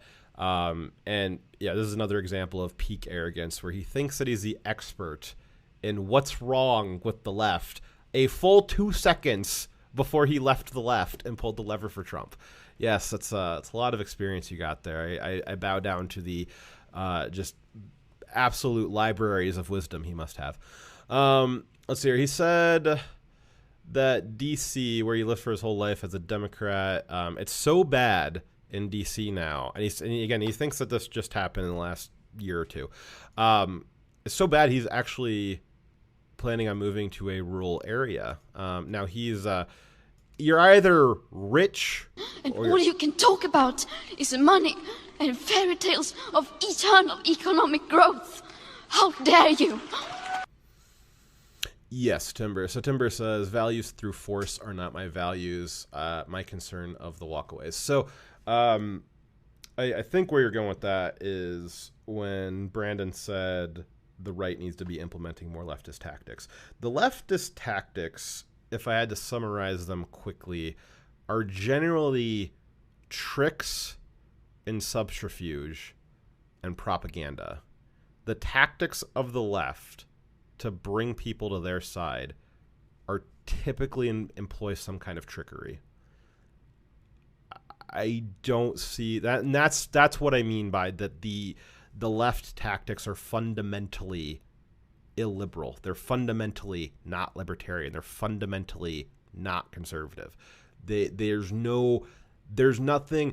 I mean, you can load whatever political message you want into those tactics, but if they're still employing subterfuge, they're not our values. That we cannot implement them. Now, what you could do is it would look nearly the same as if you just told someone the truth. It would kind of look the way that you tell someone a lie. It's you tell them a thing. I guess it's the same tactic, but in our case it would be we'd tell them the truth, and then in the left's case it would be we tell them a lie. But again, the tactics of the left are usually wrapped up in there's a network of lying and subterfuge that creates a narrative. Almost all the tactics of the left are based on narratives that are false, and then they go back to that false narrative as a touchstone for other sub-tactics. Like right now, like the riots. The riots are a tactic that is using the lie narrative that any of these shootings were unjustified. That's the false narrative, and they're using that false narrative to justify the rioting. That's their tactic, is set up a false narrative, use that false narrative as an excuse to do something. I don't see how you could possibly convert that tactic into something that's usable on the right. I don't like the premise, the fabric of the tactic is morally wrong. There's no place for it on our side. And that's why Brandon's proving my point that they are not ready to be in positions of power on our side. So back to this Jack Murphy guy. He's lived in D.C. his whole life, been an active Politico-Democrat, and thinks that D.C. just magically in the last 2 years somehow turned bad. In D.C., because the wealth disparity is so outrageous, you are either very wealthy or extremely poor. There is the middle class disappeared in DC first, and then it was the upper and lower middle class disappeared, and it is just the height of wealth and the base pit of poverty in DC. So this Jack Murphy guy, I don't know what he did before, but certainly I'm sure he made a few dollars off that book. He has enough money to leave. He's going to go move to he's got a plot of land he's getting ready to buy. They're going to build a house on it. It's a big old plot of land. He's got like something like 160 acres, he said, about out in some rural country place. He's real excited to move out there just to get away from the city. As the same stuff the Californians do, guys. These people are locusts. They only know how to consume. They consume and consume and consume. They implement awful policies in their cities until the point where they're completely unlivable, and then they just fly off to the next place and go do it all over again. I'm sure I don't know. I mean, 160 is not a lot. Yeah, carpet bakers. 160 is not a lot. I mean, there's a lot of land in a lot of land in America. My thought for how to revise the Electoral College would be to just do a purely based off of land area. Every district would be land area based, and that would totally kill off the cities. That would be how I would redo the Electoral College. Would be set it more towards land area and less towards population density.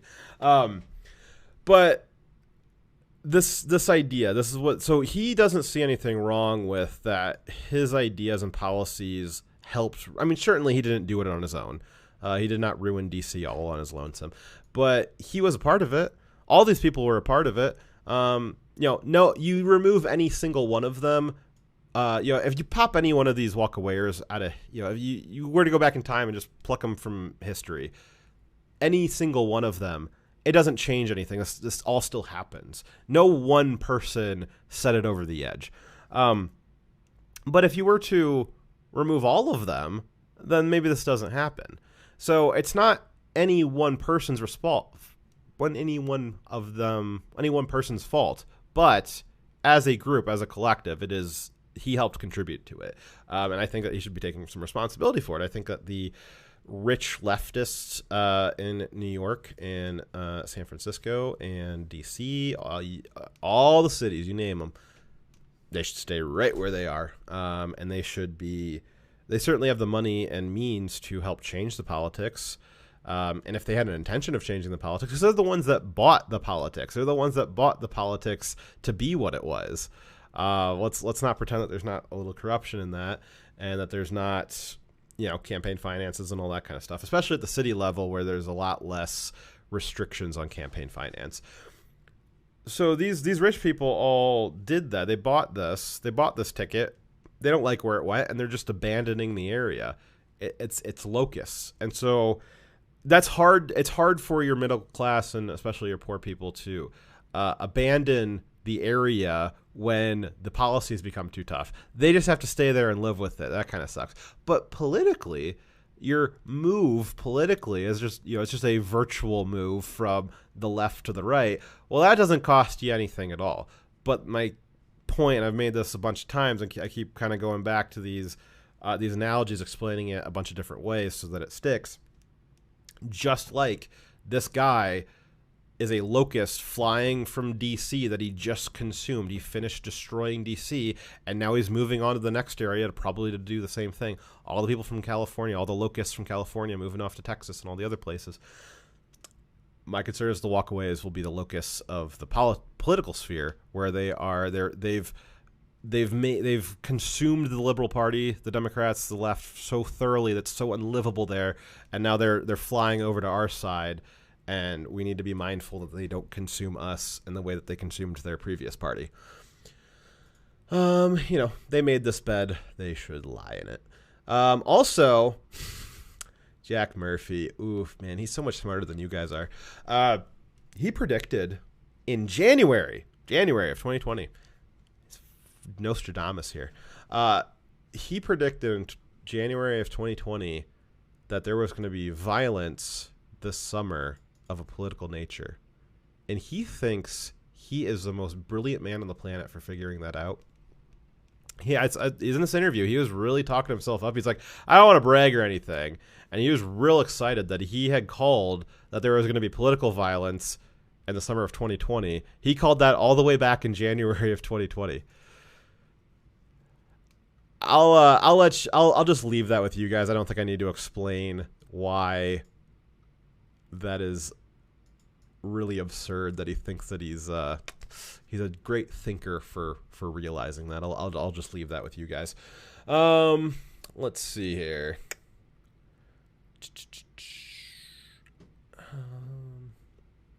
I think it's about all I had. I think the rest of the notes I already went through.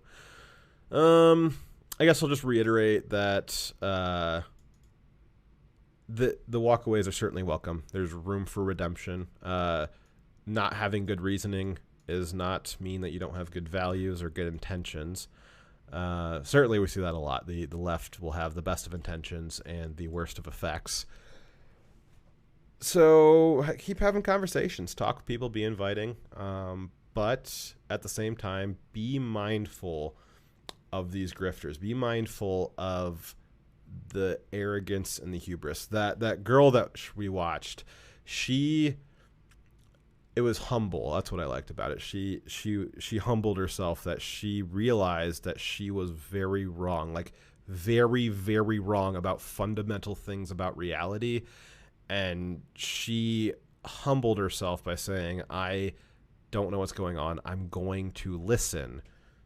And sounds like, well, and of course she did. Sounds like she found a lot of very nice people to talk to her and explain things to her and have discussions with. That's great. Hearing Tim say, maybe I was wrong. Maybe the left didn't leave me. Maybe the left was always like this. That's humbling. That's him realizing, I don't know anything. I missed this for so long. And that he was self-aware enough to realize that his reasoning had been so wrong for so long that it's probably not correct now, and he needs to do a lot of self-reflection to figure out how to make it right. These humble walkawayers, they are gems, more than welcome in our party, or our side of the fence, or our big tent, or whatever it is. Certainly will be great allies in the future. The arrogant ones, watch out for the arrogant ones. Weinsteins, these Jack Murphys, these Brandons, they're out there. And there's a lot of other ones. These are kind of the ones that have branded themselves as walkaway. There's a lot of people that are walkaway that haven't branded themselves as walkaway. Dave Rubin comes to mind, though he's pretty good. A lot of his stuff's based around listening, so I'll give him a pass on that. But anytime the walkaways want to, they want to pretend like they know better than you. They want to pretend like they know better than people who've been conservative thinkers and philosophers for decades. If they want to pretend that they've got supremacy in that, if they think that the RNC needs to be picking up leftist tactics, if they think that after 2 years they are so important, that they are of such peak importance that they should be a prominent speaker at Trump's Republican National Convention this week, those are the people that we got to watch out for. And so, like I said, this is short game. Ooh, yeah, we need those votes. Definitely. We need those votes. It's getting those votes now in the short term is worth just about any long-term cost, but that doesn't mean that we can't mitigate the long-term problem of the walkawayers. They will be a problem. Maybe not by intent. And like I said, I don't think this is a conspiracy theory that the walkawayers are planning to come take over the parties.